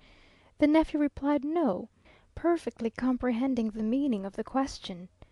It was too late, for he had already drunk a glass of excellent wine placed for him expressly by the Pope's butler. Spada at the same moment saw another bottle approach him which he was pressed to taste. An hour afterwards a physician declared they were both poisoned through eating mushrooms. Spada died on the threshold of the vineyard. The nephew expired at his own door, making signs which his wife could not comprehend. Then Cesare and the Pope hastened to lay hands on the heritage under presence of seeking for the papers of the dead man. But the inheritance consisted in this only, a scrap of paper on which Spada had written, "I bequeath to my beloved nephew my coffers, my books, and amongst others, my breviary with the gold corners, which I beg he will preserve in remembrance of his affectionate uncle." The heir sought everywhere, admired the breviary, laid hands on the furniture, and were greatly astonished that Spada, the rich man, was really the most miserable of uncles; no treasures, unless they were those of science, contained in the library and laboratories. That was all. Cesare and his father searched, examined, scrutinized, but found nothing, or at least very little, not exceeding a few thousand crowns in plate, and about the same in ready money; but the nephew had time to say to his wife before he expired, "Look well among my uncle's papers, there is a will." They sought even more thoroughly than the august heirs had done, but it was fruitless. There were 2 palaces and a vineyard behind the Palatine Hill, but in these days landed property had not much value, and the 2 palaces and the vineyard remained to the family, since they were beneath the rapacity of the Pope and his son. Months and years rolled on. Alexander VI died, poisoned, you know by what mistake. Cesare, poisoned at the same time, escaped by shedding his skin like a snake, but the new skin was spotted by the poison till it looked like a tiger's. Then, compelled to quit Rome, he went and got himself obscurely killed in a night skirmish, scarcely noticed in history. After the Pope's death and his son's exile, it was supposed that the Spada family would resume the splendid position they had held before the Cardinal's time, but this was not the case. The Spadas remained in doubtful ease, a mystery hung over this dark affair, and the public rumour was that Cesar, a better politician than his father, had carried off from the Pope the fortune of the 2 cardinals. I say the 2, because Cardinal Rospigliosi, who had not taken any precaution, was completely despoiled. "Up to this," said Faria, interrupting the thread of his narrative, "this seems to you very meaningless, no doubt, eh?" "Oh, my friend," cried Dantès, "on the contrary, it seems as if I were reading a most interesting narrative. Go on, I beg of you." "I will. The family began to get accustomed to their obscurity. Years rolled on, and amongst the descendants some were soldiers, others diplomatists, some churchmen, some bankers, some grew rich, and some were ruined. I come now to the last of the family whose secretary I was, the Count of Spada. I had often heard him complain of the disproportion of his rank with his fortune, and I advised him to invest all he had in an annuity. He did so, and thus doubled his income. The celebrated breviary remained in the family, and was in the Count's possession. It had been handed down from father to son, for the singular clause of the only will that had been found had caused it to be regarded as a genuine relic, preserved in the family with superstitious veneration. It was an illuminated book, with beautiful Gothic characters, and so weighty with gold, that a servant always carried it before the cardinal on days of great solemnity. At the sight of papers of all sorts, titles, contracts, parchments, which were kept in the archives of the family, all descending from the poisoned cardinal, I in my turn examined the immense bundles of documents like 20 servitors, stewards, secretaries before me, but in spite of the most exhaustive researches I found nothing. Yet I had even written a precise history of the Borgia family, for the sole purpose of assuring myself whether any increase of fortune had occurred to them on the death of the Cardinal Cesar Spada, but could only trace the acquisition of the property of the Cardinal Rospigliosi, his companion in misfortune. I was then almost assured that the inheritance had neither profited the Borgias nor the family, but had remained unpossessed, like the treasures of the Arabian Nights, which slept in the bosom of the earth under the eyes of the genii. I searched, ransacked, counted, calculated 1,000 and 1,000 times the income and expenditure of the family for 300 years. It was useless. I remained in my ignorance, and the Count of Spada in his poverty. My patron died. He had reserved from his annuity his family papers, his library, composed of 5,000 volumes, and his famous breviary. All these he bequeathed to me, with 1,000 Roman crowns, which he had in ready money, on condition that I would have anniversary masses said for the repose of his soul, and that I would draw up a genealogical tree and history of his house. All this I did scrupulously. Be easy, my dear Edmond, we are near the conclusion. In 1807, a month before I was arrested, and a fortnight after the death of the Count of Spada, on the 25th of December, you will see presently how the date became fixed in my memory. I was reading for the 1,000th time the papers I was arranging, for the palace was sold to a stranger, and I was going to leave Rome and settle at Florence, intending to take with me 12,000 francs I possessed, my library, and the famous breviary, when, tired with my constant labour at the same thing, and overcome by a heavy dinner I had eaten, my head dropped on my hands, and I fell asleep about 3 o'clock in the afternoon. I awoke as the clock was striking 6. I raised my head. I was in utter darkness. I rang for a light, but as no one came, I determined to find one for myself.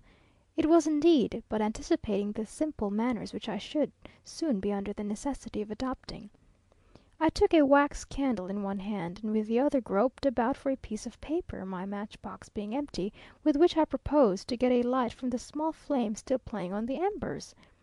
Fearing, however, to make use of any valuable piece of paper, I hesitated for a moment, then recollected that I had seen in the famous breviary, which was on the table beside me, an old paper, quite yellow with age, and which had served as a marker for centuries, kept there by the request of the heirs.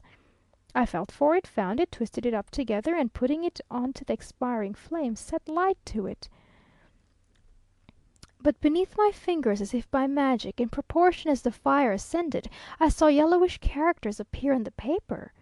I grasped it in my hand, put out the flame as quickly as I could, lighted my taper in the fire itself, and opened the crumpled paper with inexpressible emotion, recognizing, when I had done so, that these characters had been traced in mysterious and sympathetic ink, only appearing when exposed to the fire. Nearly 1/3 of the paper had been consumed by the flame. It was that paper you read this morning. Read it again, Dantès, and then I will complete for you the incomplete words and unconnected sense."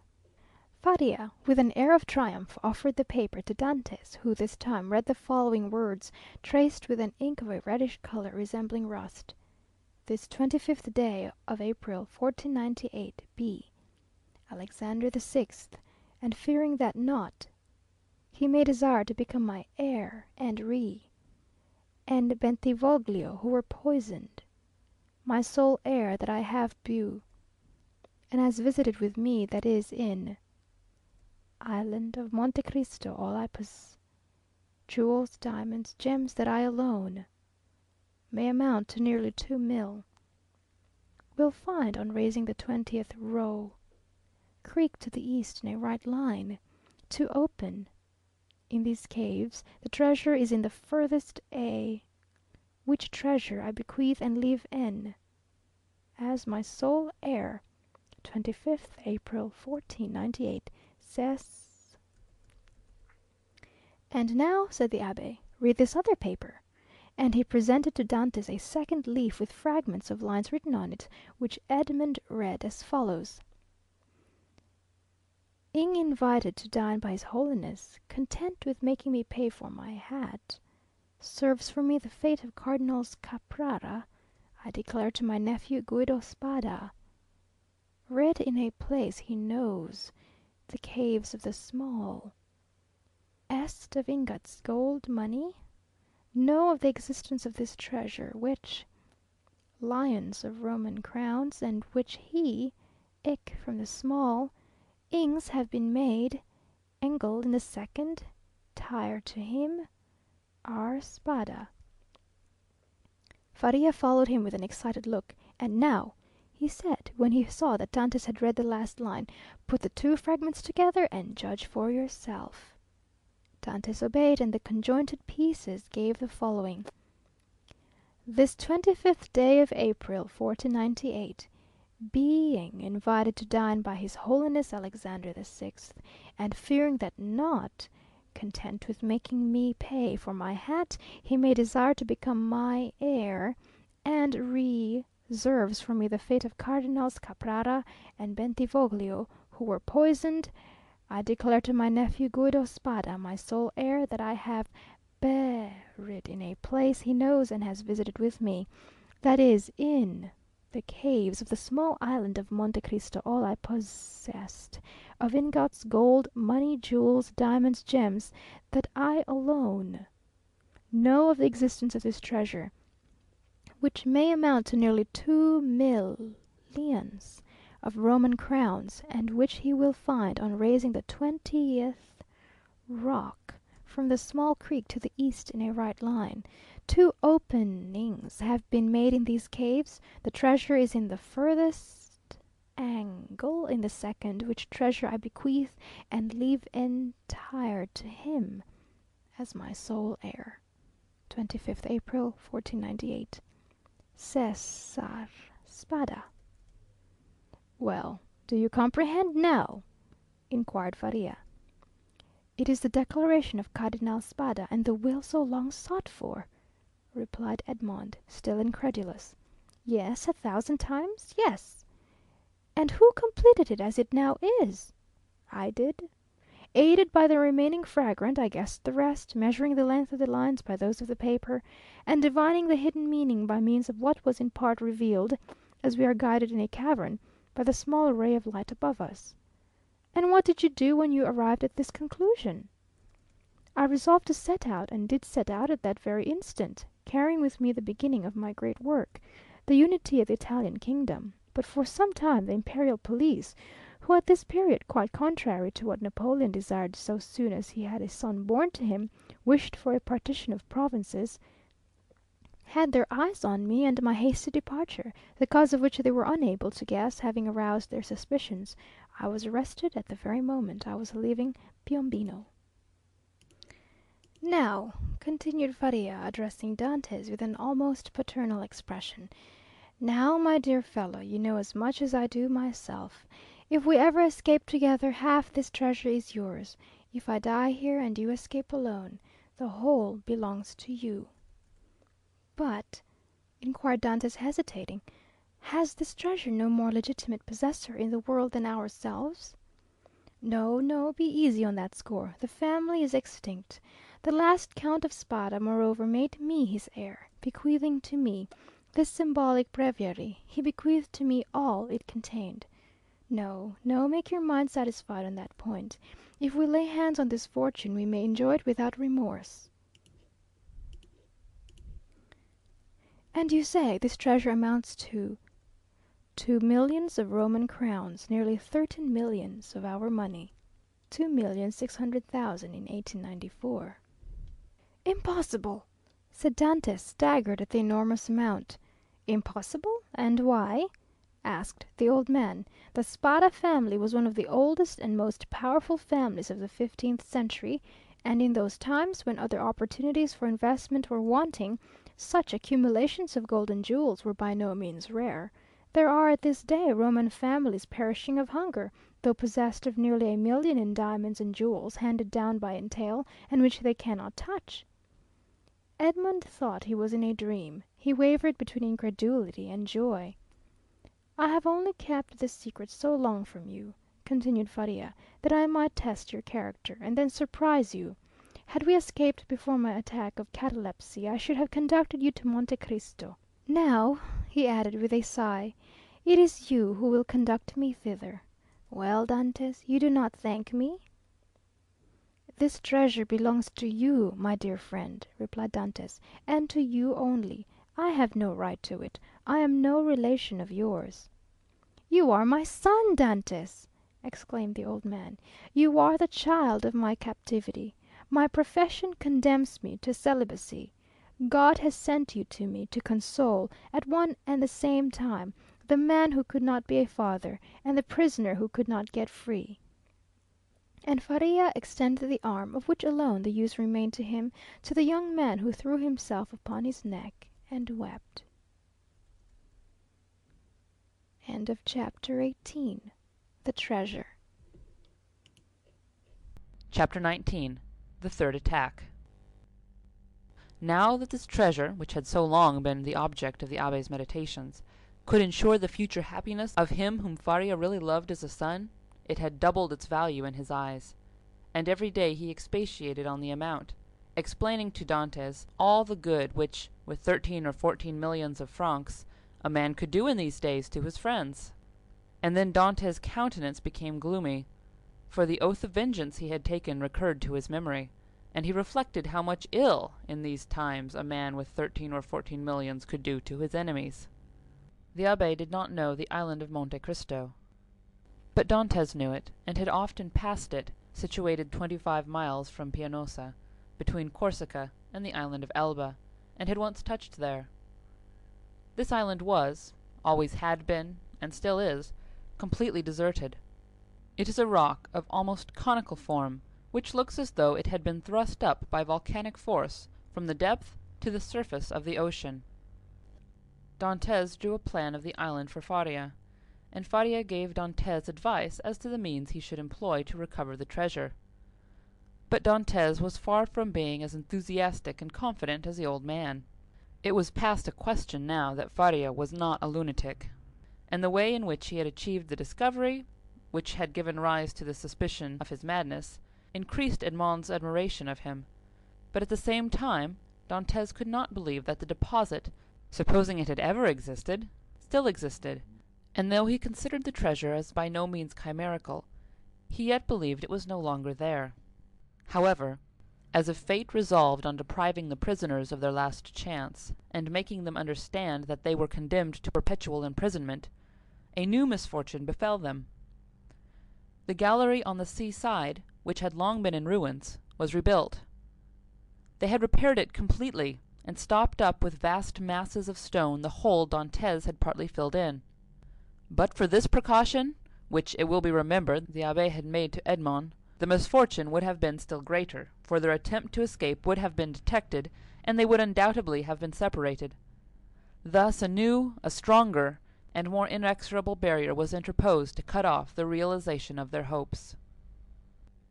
"You see," said the young man, with an air of sorrowful resignation to Faria, "that God deems it right to take from me any claim to merit for what you call my devotion to you.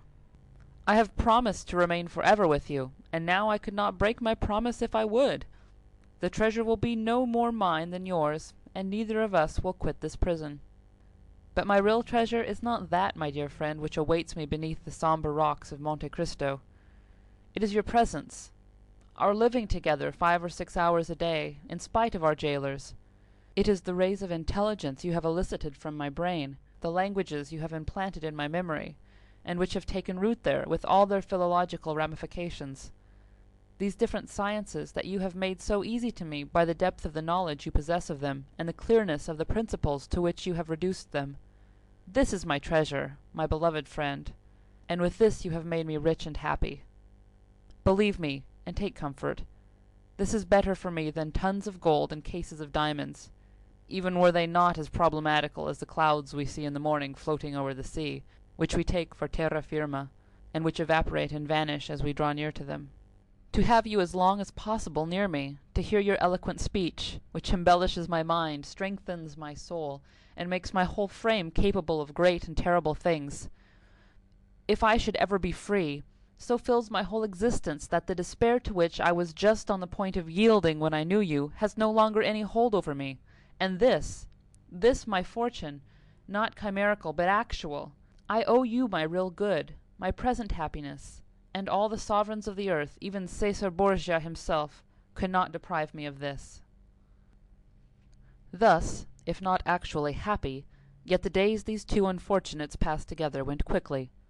Faria, who for so long a time had kept silence as to the treasure, now perpetually talked of it. As he had prophesied would be the case, he remained paralyzed in the right arm and the left leg, and had given up all hope of ever enjoying it himself. But he was continually thinking over some means of escape for his young companion, and anticipating the pleasure he would enjoy. For fear the letter might be some day lost or stolen, he compelled Dantès to learn it by heart, and Dantès knew it, from the first to the last word. Then he destroyed the second portion, assured that if the first were seized, no one would be able to discover its real meaning. Whole hours sometimes passed while Faria was giving instructions to Dantès, instructions which were to serve him when he was at liberty. Then, once free, from the day and hour and moment he was so, he could have but one only thought, which was, to gain Monte Cristo by some means, and remain there alone under some pretext, which would arouse no suspicions, and once there, to endeavor to find the wonderful caverns, and search in the appointed spot, be it remembered, being the farthest angle in the second opening. In the meanwhile the hours passed, if not rapidly, at least tolerably. Faria, as we have said, without having recovered the use of his hand and foot, had regained all the clearness of his understanding, and had gradually, besides the moral instructions we have detailed, taught his youthful companion the patient and sublime duty of a prisoner, who learns to make something from nothing. They were thus perpetually employed, Faria, that he might not see himself grow old; Dantès, for fear of recalling the almost extinct past which now only floated in his memory like a distant light wandering in the night. So life went on for them as it does for those who are not victims of misfortune, and whose activities glide along mechanically and tranquilly beneath the eye of Providence. But beneath this superficial calm there were in the heart of the young man, and perhaps in that of the old man, many repressed desires, many stifled sighs, which found vent when Faria was left alone, and when Edmond returned to his cell. One night Edmond awoke suddenly, believing that he heard some one calling him. He opened his eyes upon utter darkness. His name, or rather a plaintive voice, which essayed to pronounce his name, reached him. He sat up in bed, and a cold sweat broke out upon his brow. Undoubtedly the call came from Faria's dungeon. "Alas," murmured Edmond, "can it be?" He moved his bed, drew up the stone, rushed into the passage, and reached the opposite extremity. The secret entrance was open. By the light of the wretched and wavering lamp, of which we have spoken, Dantès saw the old man, pale, but yet erect, clinging to the bedstead. His features were writhing with those horrible symptoms which he already knew, and which had so seriously alarmed him when he saw them for the first time. "Alas, my dear friend," said Faria, in a resigned tone, "you understand, do you not? And I need not attempt to explain to you." Edmond uttered a cry of agony, and quite out of his senses, rushed towards the door, exclaiming, "Help! help!" Faria had just sufficient strength to restrain him. "Silence," he said, "or you are lost. We must now only think of you, my dear friend, and so act as to render your captivity supportable, or your flight possible. It would require years to do again what I have done here, and the results would be instantly destroyed if our jailers knew we had communicated with each other. Besides, be assured, my dear Edmond, the dungeon I am about to leave will not long remain empty. Some other unfortunate being will soon take my place, and to him you will appear like an angel of salvation. Perhaps he will be young, strong, and enduring like yourself, and will aid you in your escape, while I have been but a hindrance. You will no longer have half a dead body tied to you as a drag to all your movements. At length Providence has done something for you. He restores to you more than he takes away. And it was time I should die." Edmond could only clasp his hands and exclaim, "Oh, my friend, speak not thus!" And then resuming all his presence of mind, which had for a moment staggered under this blow, and his strength, which had failed at the words of the old man, he said, "Oh, I have saved you once, and I will save you a second time." And raising the foot of the bed, he drew out the phial, still a third filled with the red liquor. "See!" he exclaimed, "there remains still some of the magic draught. Quick, quick! Tell me what I must do this time. Are there fresh instructions? Speak, my friend, I listen." "There is not a hope," replied Faria, shaking his head. "But no matter. God wills it that man whom he has created, and in whose heart he has so profoundly rooted the love of life, should do all in his power to preserve that existence, which, however painful it may be, is yet always so dear." "Oh, yes, yes!" exclaimed Dantès, "and I tell you that I will save you yet." "Well, then, try. The cold gains upon me. I feel the blood flowing towards my brain. These horrible chills, which make my teeth chatter and seem to dislocate my bones, begin to pervade my whole frame. In 5 minutes the malady will reach its height, and in a quarter of an hour there will be nothing left of me but a corpse." "Oh!" exclaimed Dantès, his heart wrung with anguish. "Do as you did before, only do not wait so long. All the springs of life are now exhausted in me. And death," he continued, looking at his paralyzed arm and leg, "has but half its work to do. If, after having made me swallow 12 drops instead of 10, you see that I do not recover, then pour the rest down my throat. Now, lift me on my bed, for I can no longer support myself." Edmond took the old man in his arms and laid him on the bed. "And now, my dear friend," said Faria, "sole consolation of my wretched existence, you whom heaven gave me somewhat late, but still gave me, a priceless gift, and for which I am most grateful. At the moment of separating from you forever, I wish you all the happiness and all the prosperity you so well deserve. My son, I bless thee." The young man cast himself on his knees, leaning his head against the old man's bed. "Listen now to what I say in this my dying moment. The treasure of the Spadas exists. God grants me the boon of vision unrestricted by time or space. I see it in the depths of the inner cavern. My eyes pierce the inmost recesses of the earth and are dazzled at the sight of so much riches. If you do escape, remember that the poor abbé, whom all the world called mad, was not so. Hasten to Monte Cristo. Avail yourself of the fortune, for you have indeed suffered long enough." A violent convulsion attacked the old man. Dantès raised his head and saw Faria's eyes injected with blood. It seemed as if a flow of blood had ascended from the chest to the head. "Adieu, adieu," murmured the old man, clasping Edmond's hand convulsively. "Adieu!" "Oh, no, no, not yet!" he cried. "Do not forsake me! Oh, succor him! Help, help, help!" "Hush, hush," murmured the dying man. "That they may not separate us if you save me." "You are right. Oh, yes, yes, be assured I shall save you. Besides, although you suffer much, you do not seem to be in such agony as you were before." "Do not mistake. I suffer less, because there is in me less strength to endure. At your age, we have faith in life. It is the privilege of youth to believe and hope, but old men see death more clearly.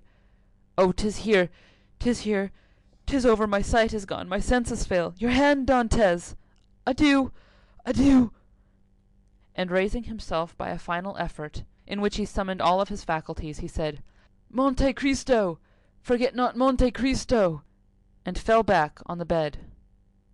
The crisis was terrible, and a rigid form with twisted limbs, swollen eyelids, and lips flecked with bloody foam lay on the bed of torture, in place of the intellectual being who so lately rested there. Dantès took the lamp, placed it on a projecting stone above the bed, whence its tremulous light fell with strange and fantastic ray on the distorted countenance and motionless, stiffened body. With steady gaze he awaited confidently the moment for administering the restorative.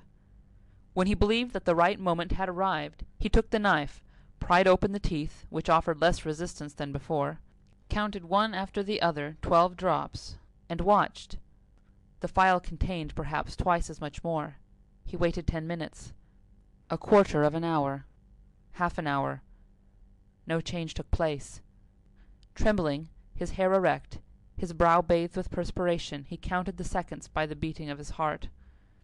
Then he thought it was time to make the last trial, and he put the phial to the purple lips of Faria, and without having occasion to force open his jaws, which had remained extended, he poured the whole of the liquid down his throat. The draught produced a galvanic effect. A violent trembling pervaded the old man's limbs. His eyes opened until it was fearful to gaze upon them. He heaved a sigh which resembled a shriek, and then his convulsed body returned gradually to its former immobility, the eyes remaining open. Half an hour, an hour and a half elapsed, and during this period of anguish Edmond leaned over his friend, his hand applied to his heart, and felt the body gradually grow cold, and the heart's pulsation become more and more deep and dull, until at length it stopped. The last movement of the heart ceased. The face became livid. The eyes remained open, but the eyeballs were glazed. It was 6 o'clock in the morning. The dawn was just breaking, and its feeble ray came into the dungeon and paled the ineffectual light of the lamp.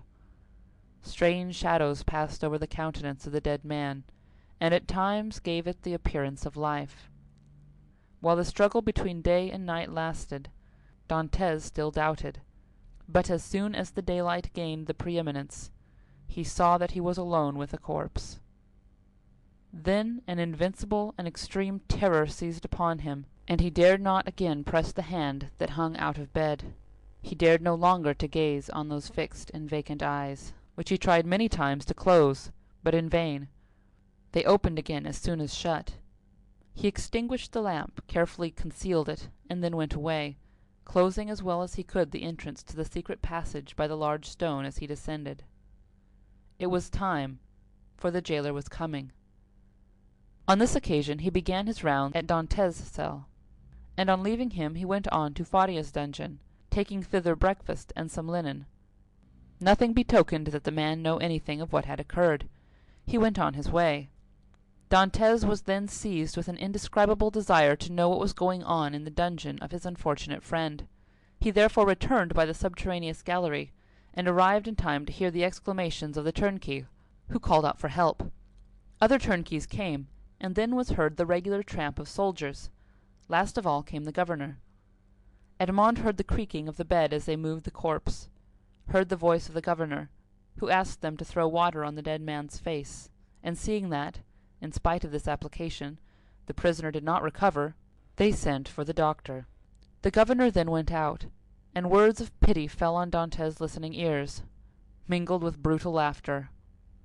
"Well, well," said the one, "the madman has gone to look after his treasure. Good journey to him. With all his millions, he will not have enough to pay for his shroud," said another. "Oh," added a third voice, "the shrouds of Chateau d'If are not dear." "Perhaps," said one of the previous speakers, "as he was a churchman, they may go to some expense on his behalf. They may give him the honors of the sack."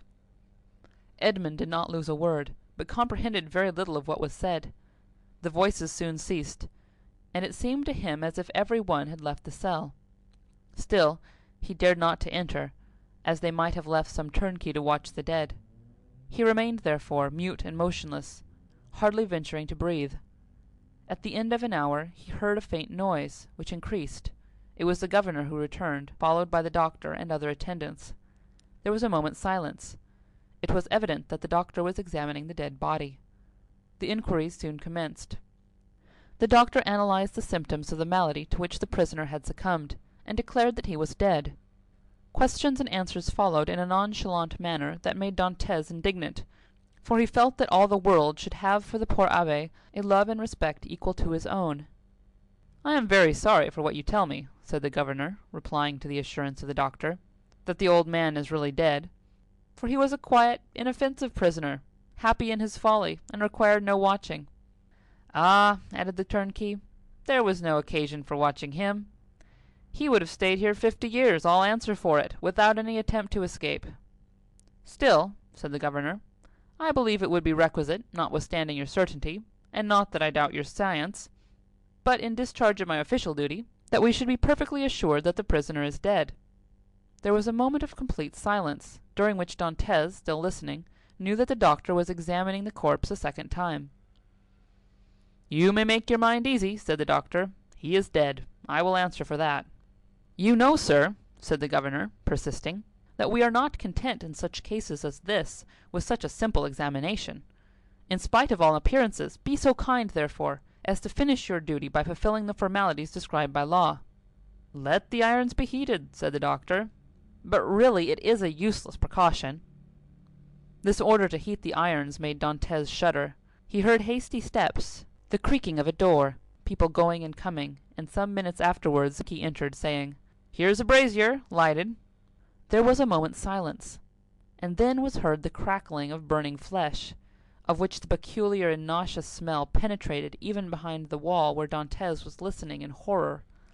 The perspiration poured forth upon the young man's brow, and he felt as if he should faint. "You see, sir, he really is dead," said the doctor. "This burn in the heel is decisive. The poor fool is cured of his folly, and delivered from his captivity." "Wasn't his name Faria?" inquired one of the officers who accompanied the governor.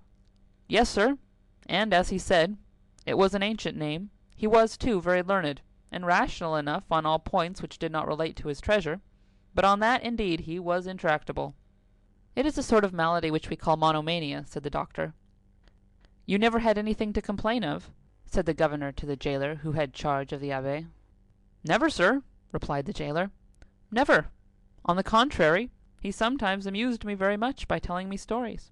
One day, too, when my wife was ill, he gave me a prescription which cured her." "Ah, ah," said the doctor, "I did not know that I had a rival. But I hope, governor, that you will show him all proper respect." "Yes, yes, make your mind easy. He shall be decently interred in the newest sack we can find. Will that satisfy you?" "Must this last formality take place in your presence, sir?" inquired a turnkey. "Certainly, but make haste. I cannot stay here all day." Other footsteps, going and coming, were now heard, and a moment afterwards the noise of rustling canvas reached Dantès' ears. The bed creaked, and the heavy footfall of a man who lifts a weight sounded on the floor. Then the bed again creaked under the weight deposited upon it. "This evening," said the governor. "Will there be any mass?" asked one of the attendants. "That is impossible," replied the governor. "The chaplain of the château came to me yesterday to beg for leave of absence, in order to take a trip to Jerez for a week. I told him I would attend to the prisoners in his absence. If the poor abbé had not been in such a hurry, he might have had his requiem." "Pooh, pooh," said the doctor, with the impiety usual in persons of his profession. "He is a churchman. God will respect his profession, and not give the devil the wicked delight of sending him to a priest." A shout of laughter followed this brutal jest. Meanwhile the operation of putting the body in the sack was going on. "This evening," said the governor, when the task was ended. "At what hour?" inquired the turnkey. "Why, about 10 or 11 o'clock." "Shall we watch by the corpse?" "Of what use would it be? Shut the dungeon as if he were alive, that is all." Then the steps retreated, and the voices died away in the distance. The noise of the door, with its creaking hinges and bolts, ceased, and a silence more sombre than that of solitude ensued, the silence of death, which was all-pervasive and struck its icy chill to the very soul of Dantès. Then he raised the flagstone cautiously with his head, and looked carefully around the chamber. It was empty, and Dantès emerged from the tunnel. End of chapter 19. Chapter 20. The Cemetery of Château-d'If. On the bed, at full length and faintly illuminated by the pale light that came from the window, lay a sack of canvas, and under its rude folds was stretched a long and stiffened form. It was Faria's last winding-sheet, a winding-sheet which, as the turnkey said, cost so little. Everything was in readiness. A barrier had been placed between Dantès and his old friend. No longer could Edmund look into those wide-opened eyes which had seemed to be penetrating the mysteries of death. No longer could he clasp the hand which had done so much to make his existence blessed. Faria, the beneficent and cheerful companion, with whom he was accustomed to live so intimately, no longer breathed. He seated himself on the edge of that terrible bed, and fell into melancholy and gloomy reverie. Alone! He was alone again! Again condemned to silence! Again face to face with nothingness! Alone! Never again to see the face! Never again to hear the voice of the only human being who united him to earth! Was not Faria's fate the better, after all, to solve the problem of life at its source, even at the risk of horrible suffering? The idea of suicide, which his friend had driven away and kept away by his cheerful presence, now hovered like a phantom over the abbé's dead body. "If I could die," he said, "I should go where he goes, and should assuredly find him again. But how to die? It is very easy," he went on with a smile. "I will remain here, rush on the first person that opens the door, strangle him, and then they will guillotine me." But excessive grief is like a storm at sea, where the frail bark is tossed from the depths to the top of the wave. Dantès recoiled from the idea of so infamous a death, and passed suddenly from despair to an ardent desire for life and liberty. "Die? Oh no!" he exclaimed. "Not die now, after having lived and suffered so long and so much. Die? Yes, had I died years ago. But now to die would be, indeed, to give way to the sarcasm of destiny. No, I want to live. I shall struggle to the very last. I will yet win back the happiness of which I have been deprived. Before I die, I must not forget that I have my executioners to punish, and perhaps, too, who knows, some friends to reward. Yet they will forget me here, and I shall die in my dungeon like Faria."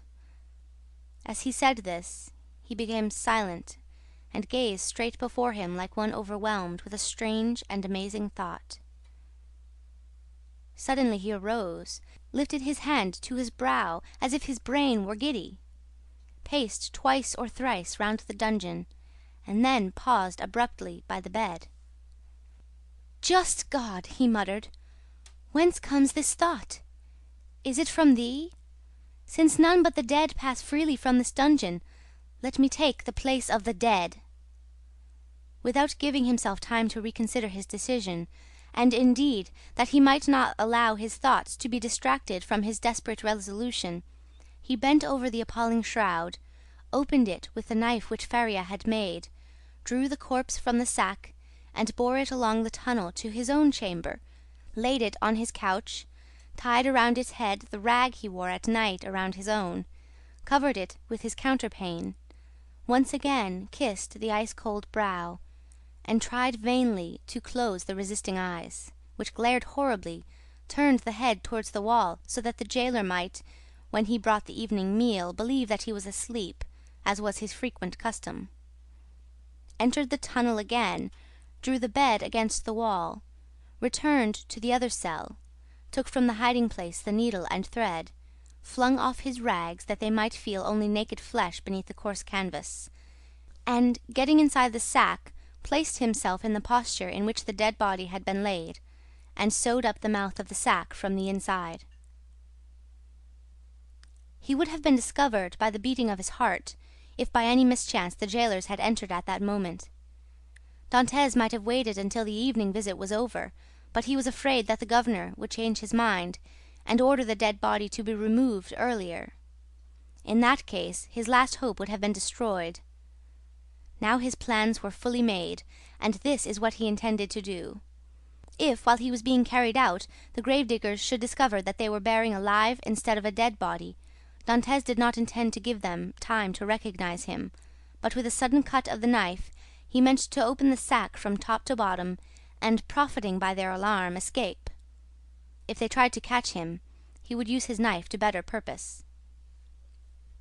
If they took him to the cemetery and laid him in a grave, he would allow himself to be covered with earth, and then, as it was night, the gravediggers could scarcely have turned their backs before he would have worked his way through the yielding soil and escaped. He hoped that the weight of the earth would not be so great that he could not overcome it. If he was detected in this and the earth proved too heavy, he would be stifled, and then, so much the better, all would be over. Dantès had not eaten since the preceding evening, but he had not thought of hunger, nor did he think of it now. His situation was too precarious to allow him even time to reflect on any thought but one.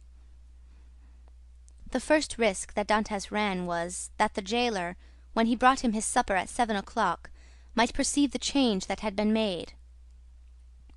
Fortunately, 20 times at least, from misanthropy or fatigue, Dantès had received his jailer in bed, and then the man placed his bread and soup on the table, and went away without saying a word.